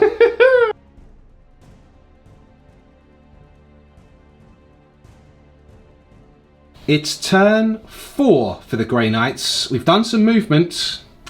This is a summary, folks. Interceptor has flown out here, or teleported rather. The 3 dreadnoughts have moved, and all 3 of them are within 12 inches of the wraiths now. So that we can get easy smites off. Drago's also within 12 inches as well, as moved to support. Card-wise, we drew Deeds of Legend. So we get D3 points if we kill a character or monster. Rites of Exorcism, which basically he needs to tell me which objective I need to hold, which he chose 5, which is this unit over here. Unlikely. Weirdly might be possible with some sort of weird fluke, but unlikely. Psychological Warfare, again, not the best. And Advance. Had to get out of my deployment zone. Again, wasn't possible unless I'd literally advanced all of my dreadnoughts and chosen not to fire, which would have been stupid. So, so I've drawn really badly. However, it is possible to get things like Deeds of Legends. I've got a couple of little plays here. We're going to see what I can do. It needs to be good. It's a psychic phase coming up next. Let's do this. I'm opening with Vortex of Doom. Something very satisfying about saying that. It is warp charge value 8, so I need a 7 to cast it. I picked the closest model, enemy model within 12 inches. That is this one here, who happens to be on 1 wound anyway. And if it goes off, normally I get D3 mortal wounds. If it goes off on over a 10, I believe it is. No, sorry, over a 12. Forgive me. Double 6 it. I'd need to double 6 it. So I basically need to do a perils. Or to be fair, I roll an 11 because it's 12 plus. Oh yeah, no, that's true. That's true. Yeah, it doesn't then say it would go off a D6 mortal wounds. Sure. So let's do this. Vortex of Doom. 6, 7, 8. Well, it's not a perils. But it is a successful cast, becomes a 9 in fact, and that's D3 mortal wounds on these wraiths. The D3, it is 2, so kills a wraith and puts 1 on 1 wound. And by 1 wound I mean 2 wounds. Yeah. We'll now do smite here. I've already measured it, they're all within 12 of this guy as well, so we're going to go smite. Oh, that goes off. That's 1 more mortal wound, which will go off of the guy which is wounded already. Another smite goes off, so he's dead. And the 3rd and final smite will also go on him. 7, and that becomes an 8. So that's another on. It's just taking a wound there as well. So we're whittling those wraiths. That makes me happy. This interceptor now will cast smites to destroy an immortal. Oh yes. Do I want to deny anything? Is the question. Do you? Nope. He keeps it. Okay. So another kill there. I'll take it. That's the psychic phase done. Yeah. See, I was banking on a Drago. Teleport and charge. I'm considering the Gate of Infinity, which I would. But the problem with right now is I'm looking. I don't think I'm within. Drago's within 12 of him. We have to climb. This guy was just within 12. I mean for a smite. So I've only cast a 1 power Drago so far. Yeah, no, that's true. That's true. So let me pre-measure that now, folks. Here it is. So I am out of range with smite. I will try and gate, although funnily enough, a very short distance. Let's see if I can cascade for the first time. 5 + 1 does become a 6. It is successful. I am going to try and deny. Unless he denies 4, 5, 6, 7, he does deny. Okay, so gate provided I'm in range, off. actually. Oh, yeah, good point. Yes, I am. Yes, you are in range. Okay, so fair enough. The waiting for the denial did pay off. That's the psychic phase done. It's shooting coming up next. First up, Drago will fire at the Wraiths with his Stormbolter. Can re-roll that hit. Hits twice. Does get a wound. Fine. Okay, he's all good. All right, next. Now, you're not within Immortal Pride range. You did lose 3 Wraiths that turn. Is your leadership 10 as well? Leadership 10. Leadership 10 across the board. Okay. 2 Wraiths. Oh, it was only 2, was it? Okay, fair enough. So, in which case, morale's not an issue. Now, normally, I obviously wanted to stop holding defend objective 4 to get those 2 points. Firing the las cannons and missile launchers, yeah, I might get lucky, but there are 3 up in vulnerable save, and I'd rather right now try and get rid of the horrific firepower of the destroyers. If I get lucky, I could actually wipe them, if I get very lucky. So I'm actually going to fire everything at the destroyers. Okay. So we're going to do the las cannon and the missile launcher at the same time, because do you still have a 5 up invuln? It will still be a 5 up invuln. Yes, okay. And it's still wounding on freeze. And you're still hitting on freeze. So we're doing it. Yeah. All at the same time, we hit all 3 times. All at the same time, 2 wounds. Okay, so 5 ups. Oh, double 6. Oh dear, that's not a good start. Okay, the next Dreadnought hits twice. The next Dreadnought wounds no times. And the third and final Dreadnought can re-roll the ones at least. Does get 2 hits. Does get 2 wounds. Can he save again? Does fail both. Okay, so I've got to do these one at a time. D6 damage, just the 2. D6 damage, the 4. So it kills 1. Only 1 destroyer. Destroyed with 3 venerable dreadnoughts. That is not what I was looking for. Stormbolter time now from the Interceptor. That's 3 hits. This is on the Immortals, by the way. Yeah. 1 wound. Save. 1 save. No issue there. Okay. Well, that's not been good. We were hoping for at least 2 destroyers destroyed. Really, 3. Should have had 3 there. Have I gotten really lucky? Everyone. I don't think you... So, okay. That is that. Let's now move on to the charge phase. It is the Interceptor against the Immortals. Is that? Nothing. Okay. Interceptor cannot fail that charge, so I'm just going to move him in. Question is, do I be stupid now and charge the Dreadnought into the Wraiths? Or 2 Dreadnoughts even? Let me have a think. You know what? I need to make everything work that can. If I can deny him the points, why not? So first of all, I've got an 11-inch charge with this one here. Or in fact, I'd have to make the charge with this one first, which is an 8-inch charge. So let's do that. Can we make it 6, 7? No, that's a failed charge. Based on that, 1 alone would not be enough to deny. Although actually it would, because this one's not within 3 of the objective. I would pile in.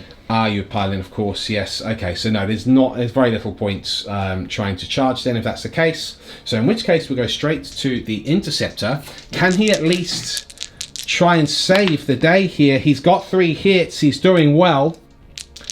Now, can he kill this Necron scum?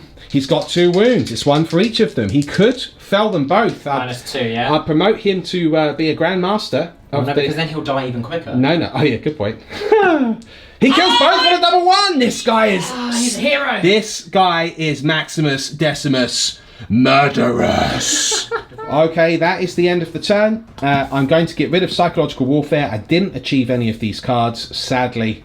I think next turn could be painful. Let's see how it pans out. It's Necron's turn 4 coming up next.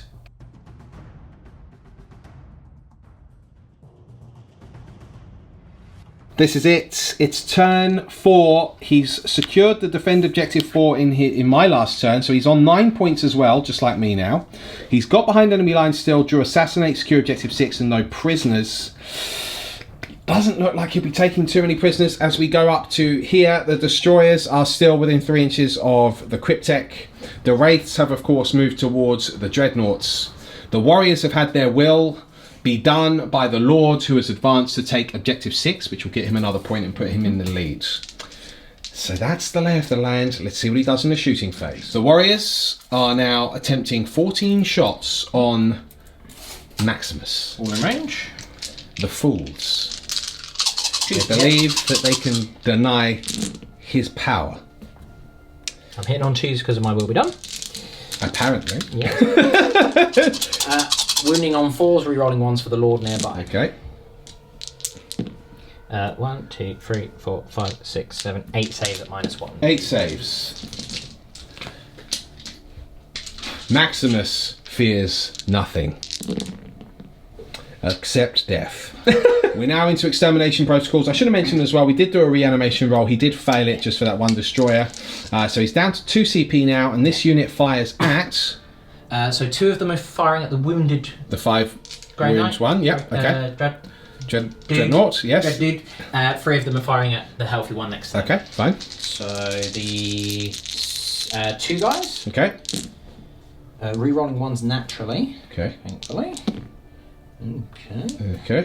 3 hits. I'm rerolling everything because I exterminated protocols. So there was there's 1, 2 in there, so you can reroll that. Okay, nothing matters. Okay. 5s to wound. Then to wounds. No, one wound, yeah, and re-rolling. It's got 2 wounds, very nice. -3. -3. Okay. Does make a save, D3 damage, so he'll survive. Does it's just a 1, and venerable save. No, so he's down to 4 wounds. Okay. This Dreadnought survives, very nice. Okay, and then the 3 on the fresh one. Yep. So I'll actually remember to re-roll everything. Okay. There, it doesn't matter at all. All hits, and then to wounds, it is 5s. So we re-roll. It's got 2. 3 there. Sorry, 3. 4. 4 saves at -3. Okay. Let's do a Lawrence. No. 4d3 damage. 3, 6, 9, 10 wounds. Now venerable saves. 4, 5, 6, 7, 8, 9, 10. If I get a whole space of 6s here. No, he's destroyed. Does he explode? Does he blow up? No. Okay, so 1 Dreadnought is destroyed. Wraiths declaring a charge against both of the Dreadnoughts now. Okay, I will get some Overwatch. Yep. So let's just do it all at the same time. 4 las cannons. And don't forget, I can re-roll with Drago's presence. It would be sweet to kill these Wraiths on the way in. Let me tell you, that is 1 wound. He's made it. The 2 crack missiles. Re-rolling. Because of Drago. No, nothing. Okay, I'll tell you now, I will be doing heroic intervention. Not if I put them in such a way that you can't get to me. Okay, let's see what you do then. Right, so I'm just out to do the heroic intervention. Can't quite get to him within an inch. So in which case, it is Wraiths versus Dreadnoughts. Yep, I'm going to do all of them on the wounded one. Okay. Get that no prisoners, hopefully. Okay, and I do need 5s to win though. Yes, that's true. I get the 2 at -2, and they are flat 2 damage. Oh, easy. Yes. We now get 8 attacks back. Watch them just stamp on them now. Yeah, they're going to do the line dance over you. We hit on 2s. We re-roll because of Drago. We hit with everything. We wound you now on 3s. Oh no. What a gross roll. Okay, 3 wounds. It's enough. Kill one. Not with that rolling, I won't. Wow. That marks the end of the turn. He did get secure objective 6 and no prisoners, so it puts him on 11 to my 9. However, we go into turn 5 for the Grey Knights. I could steal victory here, depending on if I can draw something half decent. Let's see how this pans out. It's Grey Knights turn 5 coming up next.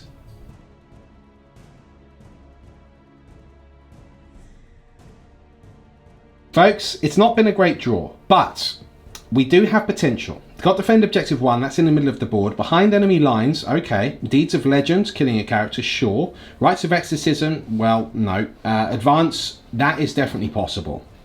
So I've only got 1 Dreadnought just within my deployment zone now. So let's see what we do. As we move up here, we can see that Drago has moved around, no problem. And what we're going to do is we're going to go straight into the Psychic phase. Drago is going to cast... Well, actually, we'll start with this Dreadnought first. He'll cast Smite, because why not? Goes off. You lose a mortal wound from a Wraith. Okay. You're not within 24 inches. In deny range of any of the Dreads. That's or Drago. Should be according to my pre-measure. Yeah, no, you're just out. It's important. Right, and then the Dreadnought, the other Dreadnought will cast a Smite. Yep, that goes off too. Yep, that is another dead Wraith. I'll take it. Drago will then cast Smite. Vortex of Doom? No, that'll kill me. Vortex of Doom?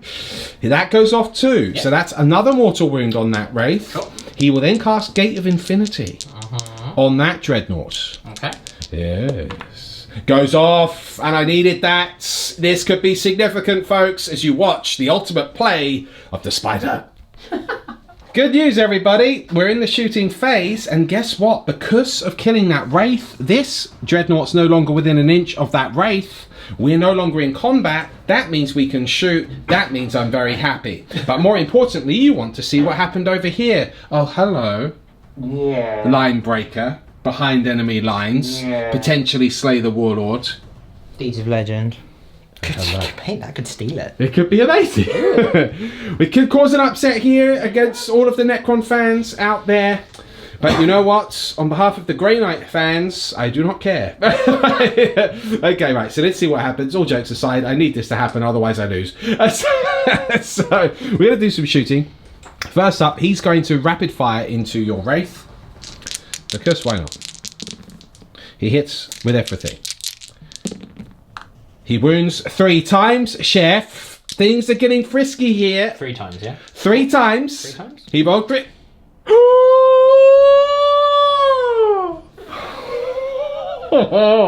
One wound left. Things getting dicey. Getting dicey. Oh, very good. That's very good. Okay, right. Well, the Dreadnought will, to be fair, fire at the destroyers. Yep. Again, I can do all 3 at the same time. It makes no difference, right? It does not. So to hit, re-rolling here. That's all 3 hits. Can we finally get some good? And do I save it? And does he save it to add insult to injury? I don't. He doesn't, at least. Damage? Oh, I do need to roll the damage. Correct. All right, it is enough. Yeah, I'll take it. Another destroyer will take you a piece at a time. And now for my final trick. The Dreadnought fires everything at your lord, sir. He does. Las cannons and missile launchers can all go at the same time. Because you've got a 4-up invuln and they're all winding you on 3s. Let's do 3 hits. That is 2 hits. Okay. Because, oh no, Gate of Infinity. No, it does say in the latest FAQ it counts as moving. Yeah, I remembered, Chef. Yeah. Chef, I remembered. Oh, good. I'm glad. I remembered, I'm Chef. glad. And now, to kill this Necron scum. I like to live dangerously. It is now that I will use my free command points. No. Okay. 4-up invuln. You need to make this, Chef, or you could be in peril. Oh. It's jammy. That's boring. I'm sorry. Well done, Chef. Don't be sorry. The spider deserves to be beaten. Doesn't happen often. No. With no further ado, it's the charge phase. Guess what? Drago charges Thadonk. Then, in fact, let me roll the charge to see what I would have gotten. 6, because I'm going to come around here if I can. Sure. Then my Dreadnought will charge. And he will come around here. Protect the Drago. But the I need to make sure I'm outside of my deployment zone, so we'll do something like that. Okay, so that's the charges done. Let's go straight into combat. I want it to be Drago that finishes this Wraith, so let's make it Drago that attacks. He re-rolls. Strength is 8. So 3 to wound. It is just 2 wounds. Oh, okay. I'm going to do them both together, because whenever I try and get arrogant and do them one at a time, I fail on the first one. So. Oh, he's made both. 4 attacks with the Dreadnoughts. All 4 hits. It's only got 1 wound. Well, certainly 2 wounds, and it is in fact 3 wounds. All right. Just die. Doing the line Well, dance. I guess you did die then. So, okay, so the Wraith is finally destroyed. Doing the line dance. That's nice. I'll take it. Yeah. I'll then consolidate towards the nearest enemy, which is the destroyers. He'll do the same. He can't. Why's that? You do it at the end of. Oh no, of course, yes, I know. I actually knew that. Always forgets that. I actually knew that, and then did it anyway. It's because you're a cheater. Everyone says I'm a cheater. You're a cheater. Yeah. Okay, so that is everything done. Now at the end of the turn, guess what? I did get behind enemy lines. You did. I did get advance. You did. And that is it. So it does put me on 11. 11-11. But that is a draw so far. So we go into Necron's turn 5 coming up next.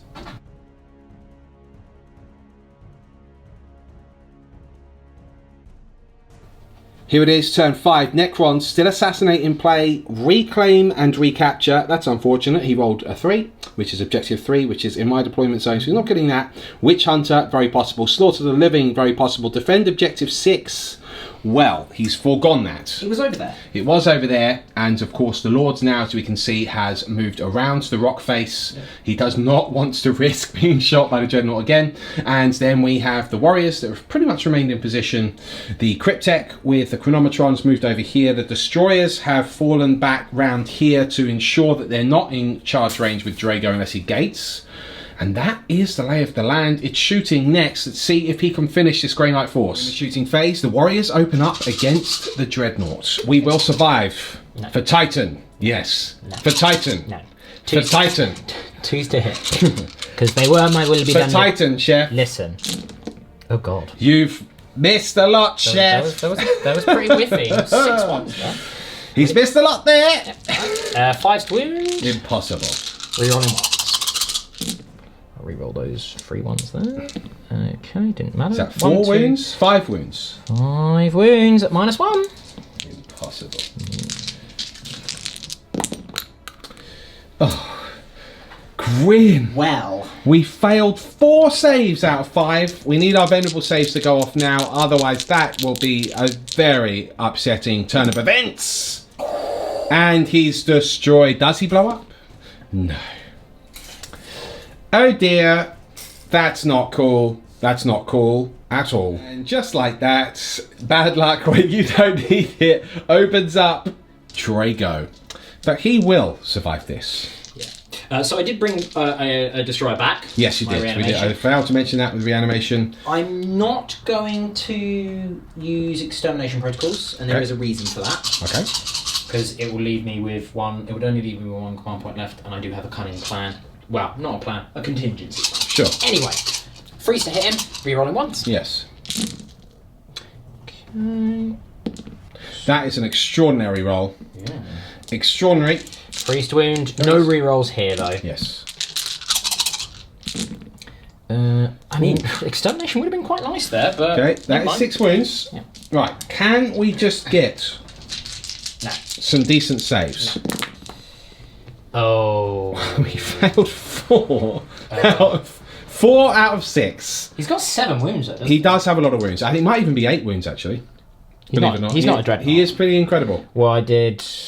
Ooh. 2, 3, 4, 5... You did 6 wounds. Well, he's definitely okay, well, then I will use a command point to reroll one Okay, well, let's just reroll and see what you get. So that would be 2, 4, 6, 7 wounds. Let's see how many wounds he's got.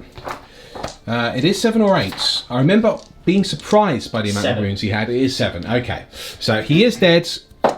That is probably the hopes the Grey Knight's gone. That was going to be one of my final tricks. Nonetheless, we will continue to see if the game does continue. Now, what points did you get by the end of that turn? So I got Assassinate for a character. Yep. Witch Hunter for a Psyker.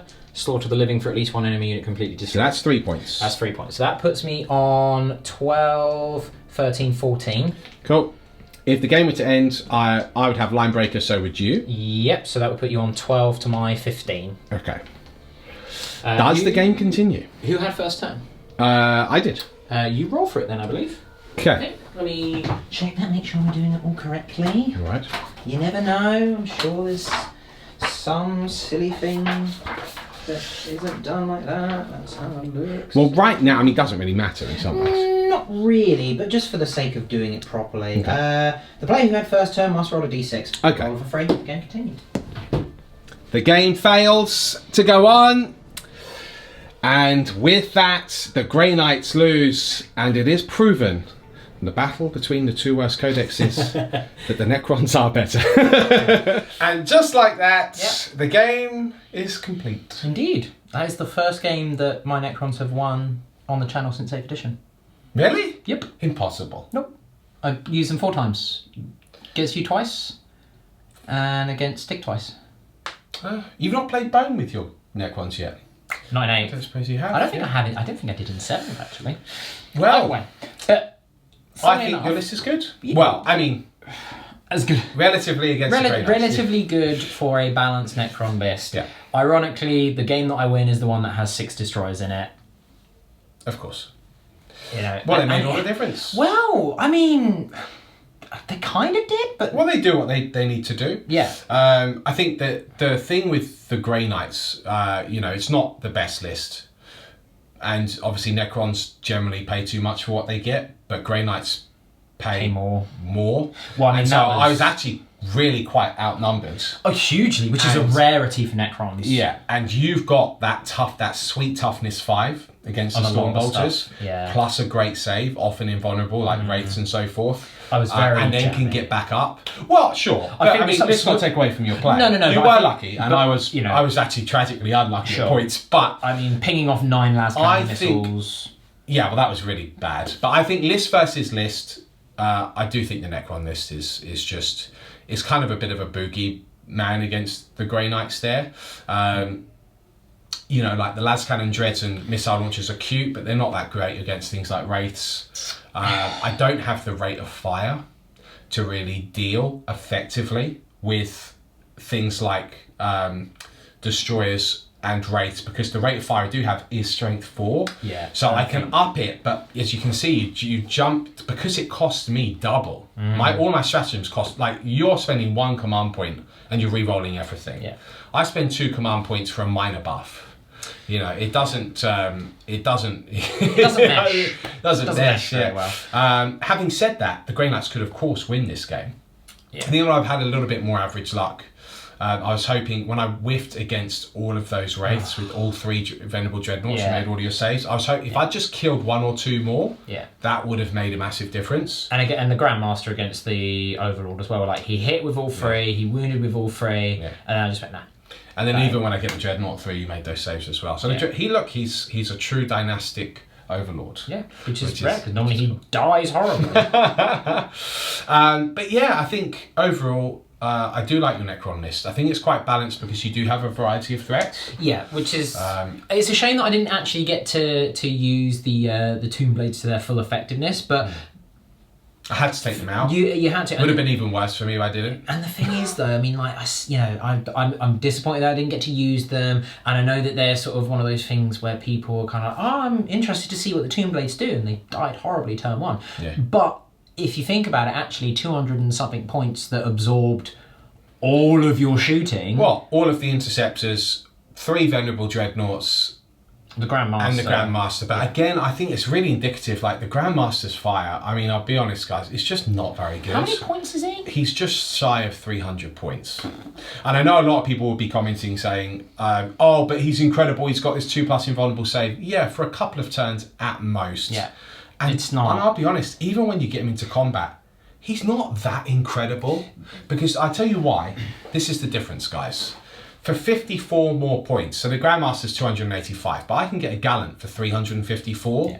And the differential in what that Gallant does in comparison with the Dread Knight, there is no comparison. He moves 12. Yeah. He can have a little bit of firepower, he can spend port points, but forget the firepower. Yeah, he can have waste time. 15 attacks. Yep.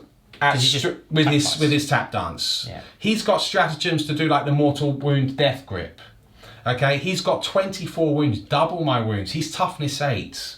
It's there's no comparison. No. It's like the Dread Knight Grandmaster is okay. He is good. He is good. But that's it. He's not incredible. He is good, but he's not good for his points. Now, if he was maybe 220, it would feel more reasonable to me. Given his gut, to be honest, I think. charging like 285 for him actually wouldn't be bad if he had some more wounds and his guns were better. And like he doesn't even ignore the -1 when he's shooting his own guns. I think it's just a combination of factors. Yeah. It's like, well, he's got a 12-inch move, so that makes him X amount of points. He's got a good toughness and like a really good save, and you can boost that, so that's X amount. His guns are amazing, and his attacks in combat are really good. That's great. And he's a psyker as well, so it's like all this culmination of factors that add together to make him like so many points. But then it's like everything else has come out since and isn't that many points. Like his guns aren't worth. You're still paying more. They're okay, but like I think heavy Gatling silencer should be strength 5 base, -1 base. It's the heavy version. Well, I mean, I think in my opinion, for a start, and I would even say the heavy side cannon should be strength 8 base. -2 base, damage 2. Like this is the premium. Yeah. The best technology the Imperium have to offer, because the Grey Knights get it, and it's like a slightly better autocannon. Yeah. And I don't even get why it's so good against demons. Like it doesn't even ignore like a point of an invulnerable save. I think I think the reason why they used to be really good is because they ignored invulnerable saves. Yeah, which now I imagine that would be huge. Now imagine the heavy side cannon ignoring invulnerable saves. Those race are suddenly bricking it. Look, at that point, keep the profile as it is. I mean, to be honest, at that point, I want to say it's too powerful, but that's getting into a very dangerous territory. I don't want it to ignore invuln saves. No, but it's just as an example, the reason why it needs to be a better weapon. There's just. Yeah, like I say, it's tricky because it's a culmination of multiple factors. It's like, I mean, the sheer fact that the basic Grey Knight only has 1 attack, when historically they've always generally, back when they were first introduced. Deathwatch. I know. Deathwatch have 2 attacks. I know. Like when the Grey Knights were first introduced, they had True Grit. Yeah. Which, I mean, we're going back to 3rd edition now. Yeah. And that was when, if they charge, they get the bonus for charging, but they never get the bonus for... Like, they always counted their Stormbolter as a close combat weapon, but they never got the bonus for charging. Yeah. Because it was to represent them, basically, they've got a Stormbolter strapped to their thing. Okay. They're so used to backhanding people with it as an extra weapon and sort of use it. So that would be represented by +1 attack. And I know in like 5th edition and 7th edition, when they had the Codex then, they only had the 1 attack, but this was in an edition where you had +1 for charging. Yep. They should be 2 attacks base. Especially the points they cost, for sure.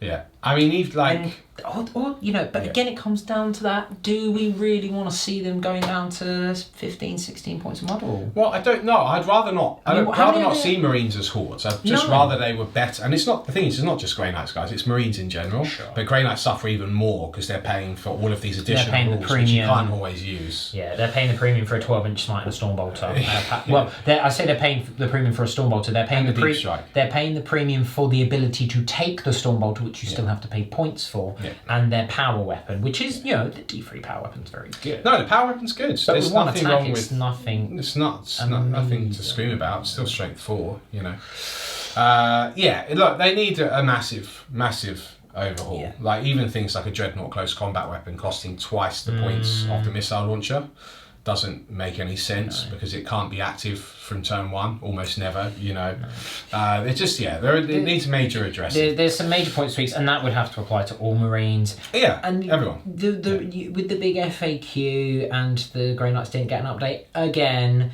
and there wasn't any points changes because we know that basic printing information takes about 3 to 4 months to print out. So there would be no point in doing points changes in the in FAQ because in chapter approved it will be there. So that means that Games Workshop are either going to give you the points changes for free, which they're not going to do, or they're going to give you points changes which are only going to change again, which means everyone's going to moan about it. Sure. So it's a lose-lose for them. So there was no point. I mean, it's a lose-lose-lose. I was happy to wait to chapter. They give it for free, or people are upset that it's changed, or that it's not changed, or they don't give it and people moan that there's something. So it wouldn't have mattered what they did. But what is interesting is this is the first FAQ where they've adjusted the command points for stratagems. Yes, that's right. Which to me says that potentially that now that there's precedent for it, and I personally am not, I'm a big fan of precedent, not when it comes to rules though. I hate the notion that because something happens in a rule here doesn't mean it's going to happen. Doesn't happen because that's not how rules are written work. Yeah. But in terms of game design, it sets a precedent that they are going to look at stratagems and rebalance them that way, because we've seen errata on the wording of stratagems. So which would be great if they just reduce, change the command point value or the command point cost ammunition, to 1 CP. Thank you. Done. Psychic I mean, it doesn't 1 fix. CP. It doesn't fix a lot of the problems, but it helps alleviate the issues. Yeah, it will help for sure. In addition to dropping points, but then again, like you say, I don't want to see Horde Marines. I don't want to see that. I just want to see power armor be better. I'm going to throw this out there now, and Games Workshop, if you're watching, we know you are.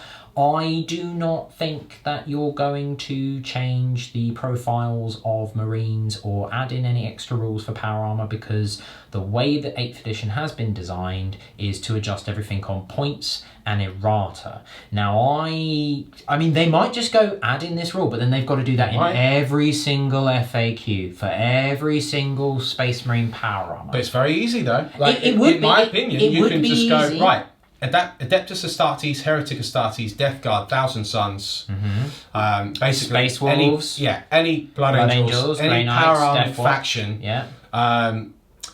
There's actually a rule for it in Kill Team. What's it called? Where they transhuman physiology. They ignore the first flesh wound, but that's because there is no flesh wound in 40k. Yeah. That basically means that they ignore the first damage that would make them -1 to hit. Doesn't mean that they just go, I ignore the first wound, which kills me. No, of course not. But what you could do is you could ignore the first -1 to hit, -1 modifier. No. That would help Terminators. I'm just saying, as an example. No, I know as an example. You could reroll ones, or all of those power armor and Terminator armor variants get reroll ones on their armor save. I mean, Terminator armor is a weird one anyway. Power armor is a weird one anyway. They need something like that. I just don't think that, and this is just my personal opinion. Otherwise, you do Horde Marines. You just drop the points. They're going to drop the Marines. I mean, Bone wants Marines to be 10 points. That's silly. That's so silly. But Bone, I know you're going to edit this, so don't. You'll probably be me editing it. Okay. But here's the thing: if we change the points, though, if we don't change the rules, you've got to change the points. You've got to change the points. It's one or the other. That means you're going to have Horde Marines, or it means that you're going to adjust the Marines, and then everything needs to be adjusted because Marines are a baseline. So that means I don't think it does. I think actually because if that was true, Marines are the baseline, which I think generally people accept it is. It is. Robin Crowder said that it was in a rule seminar at the Warhammer Fest. Well, he said they use Marines as a baseline. Okay, well then the baseline is kind of is off then, isn't it? Because when we're already getting 4 guardsmen. Sorry, it's actually 5 guardsmen for a single strike Marine. Yeah, how many points is strike Marine? 21 points. Okay, so 5 guardsmen. So how is that an effective baseline? Now, that's not to say... It's not. Yeah, it's not to say that every single model should add up to be statistically the same as every other model. No, that'd be boring. But they've got to change the points. There's a point... Buff the armour dramatically. But back to my point in regards to the errata and points changes, they'll go for points changes first, because that is it's the easy fix. I don't think it's the right fix. Because again, you get the whole other issue of the other armies out there. A common one that I say when it comes to change of points. So why is and this is an inherent problem with the trait system. Why is a Iandan Dark Reaper, who gets to ignore, who only ever loses 1 model on morale, worth the same number of points as a Ynnari Dark Reaper who can fire twice? Or an Elatok Dark Reaper that's -1 to hit. It's impossible to do. Well, this is the problem. Because then you'd have 6 separate points for every single unit in the game, which is... The only way you solve that is you give these 3 buffs. They should all have some sort of... they should all be created equal. Or restriction. The reality is, unfortunately, some buffs, some chapter tactics, some legion traits, whatever, are just better than the others, and so that you get the disparity. Yeah. But I mean, now we're getting into a really advanced. No, I know. I mean, the reality is right now that I think everyone knows Marines need an adjustment, and that's just sort of spun off just from this Greylight conversation alone. But having said that, the rules, a lot of the rules for them on paper are actually fun, and they could work well enough just with a points adjustment. Yeah. It wouldn't be ideal. I would like to see Marines be what they are in the fluff, which is Marines. Well, they are. That's called Primaris Marines. But that's right, But and that's why I don't think they're going to adjust any profiles. Perhaps not, but I'd still say that they then, even the Death Guard Marines and the Thousand Sons, the Rubricae, you're not seeing. No, The Chaos Space Marines you're not seeing, angles. and they don't have exactly. So they have to do something, because I, for one, would love to see. You Space Marine armies of Space Marines. Well, the Space Marines that you see on the table are 15 scouts and 3 Blood Angels captains. Right. That's all you're seeing. Like, I mean, and again, this is at competitive level. Yeah. But I mean, it's not for friendlies, and nor should it be. Sure. We don't play that here generally. So. Well, I mean, and you don't have to play that way. But it would be nice to be able to just take. An average Marine army, and without not have being to go, at a disadvantage. I am actively at a disadvantage because I have chosen to take power armor. Right, exactly. And we were talking about this off screen. The game is still probably in one of the best positions it's ever been. Yeah, it is the best. The potential is so good, and they've got the ability to. And we're still only less than 18 months still into 8th baby edition. Steps. We've still got they've still got loads of stuff that they can do, and I'm sure the rules team we know work months, if not years in advance. Yep. So there's probably stuff that's coming that we don't know about, that no one knows about, and they're just like rubbing their hands of going, you guys, you're so silly. Like, you've got like all this stuff to look forward to. Great. Which is great, which is awesome. It's just it's good to give the feedback though. No. And of course, always send the emails into the FAQ again constructively. Yes. I just think it's almost, and I sort of self-admittedly here, the big FAQ came out and I was so disappointed with it, and I think the general consensus was a big disappointment, and that is almost because I think we're spoiled now. Yeah, because we are getting all of this rules attention. We've gone through 4 editions with biannual FAQs and erratas, and now we're getting FAQs and erratas 2 to 3 weeks after release, every 6 months to change. It's absolutely incredible. It's so good, and it is the step in the right direction. But it's almost like we've become spoiled now. You only need to look at. I mean, I say this as a member of the fan base, guys. We are spoiled. Look at yourselves on October. It's the 14th of October at the time of filming this. Oh yes. What's happening? What literally social media is just, where's my orcs? Where's October? Where's October? Where's October? And it was the same with the FAQ. Where's the it'll be more like September 2020. Hurdy. No, guys, like, just have a bit of patience. Do you remember those days of Dark Elder? How long did Dark Elder have a codex for? Or not have a codex for? Like 8 years? Yeah. This is we're we are in such a good position, and it will only continue if and I say that as an extraordinarily negative person, but it's only going to continue if we do acknowledge that that is coming our way, and it is for our benefit. Yeah. They aren't sat in the ivory towers of Nottingham twirling evil moustaches and tipping hats and, going, they are doing this for the betterment of the game. And we are in a brilliant position of 40k at the moment. Yeah. But there's still we stuff are to work on. expecting there's stuff to work on, and and it will come. We're expecting a bit more than they're giving us, but maybe they're holding good stuff back. Well, yeah. Look, I mean, let's wait for chapter approved and see. I think everyone would be keen to see some Marines more regularly fielded on the table. Absolutely, in a variety of settings. Yeah. So touch wood, that will happen. But regardless of that, well done on your victory, Chef. Thank you. Was it 15-13? 15-13, so it's still including the line close. breakers. So 15 points to 13. It's true. Grey Knights are at the bottom of that pile. It's official. It doesn't mean that they can't win. I think actually the Necron list, because I've had a good streak with the Grey Knights. I've been winning quite a bit with them actually. Ironically, I would say the Grey Knights are like the Dark Elder of 5th edition. Yes. They've done a swap. 5th edition Grey Knights were point and click, I win. Yeah, basically point and click, I win. Yeah. And Dark Elder were, you had to know that inside out and be lucky. Could not make a single mistake. And the army falls apart. And I think they've reversed round. Grey Knights, you've got to be so It's probably my appeal. That's why I love them. So I love playing Whereas them. Now, I absolutely love playing them. Dark Elder are probably one of the... they're one of the best. Yeah. They're one of the best armies out there at the moment. And they're very, very good. They're very strong. They're very fun. But they are I don't enjoy playing them as much though. But that's because they're not a point and click army. No, they lend themselves to a far more easier style of play. I get an incredible amount for my points, is what I'm going to say. Yeah. In comparison with some of the earlier armies, which makes for me less fun to play because I'm already at an advantage. Yeah. with, when I've just got that much more, I feel that, Yeah, it's a bit of... So I try and choose those right matchups a little bit more wisely. Well, I mean, how many points is a Venerable Grey Knight's Dreadnought? 185. How many points is a Talos? Well, depends on the loadout, but either 99 or 101. And on that, I think we'll move on. We'll let that sink in. Until next time, folks, it's been the Chef and the Spider, and we'll see you soon. Bye.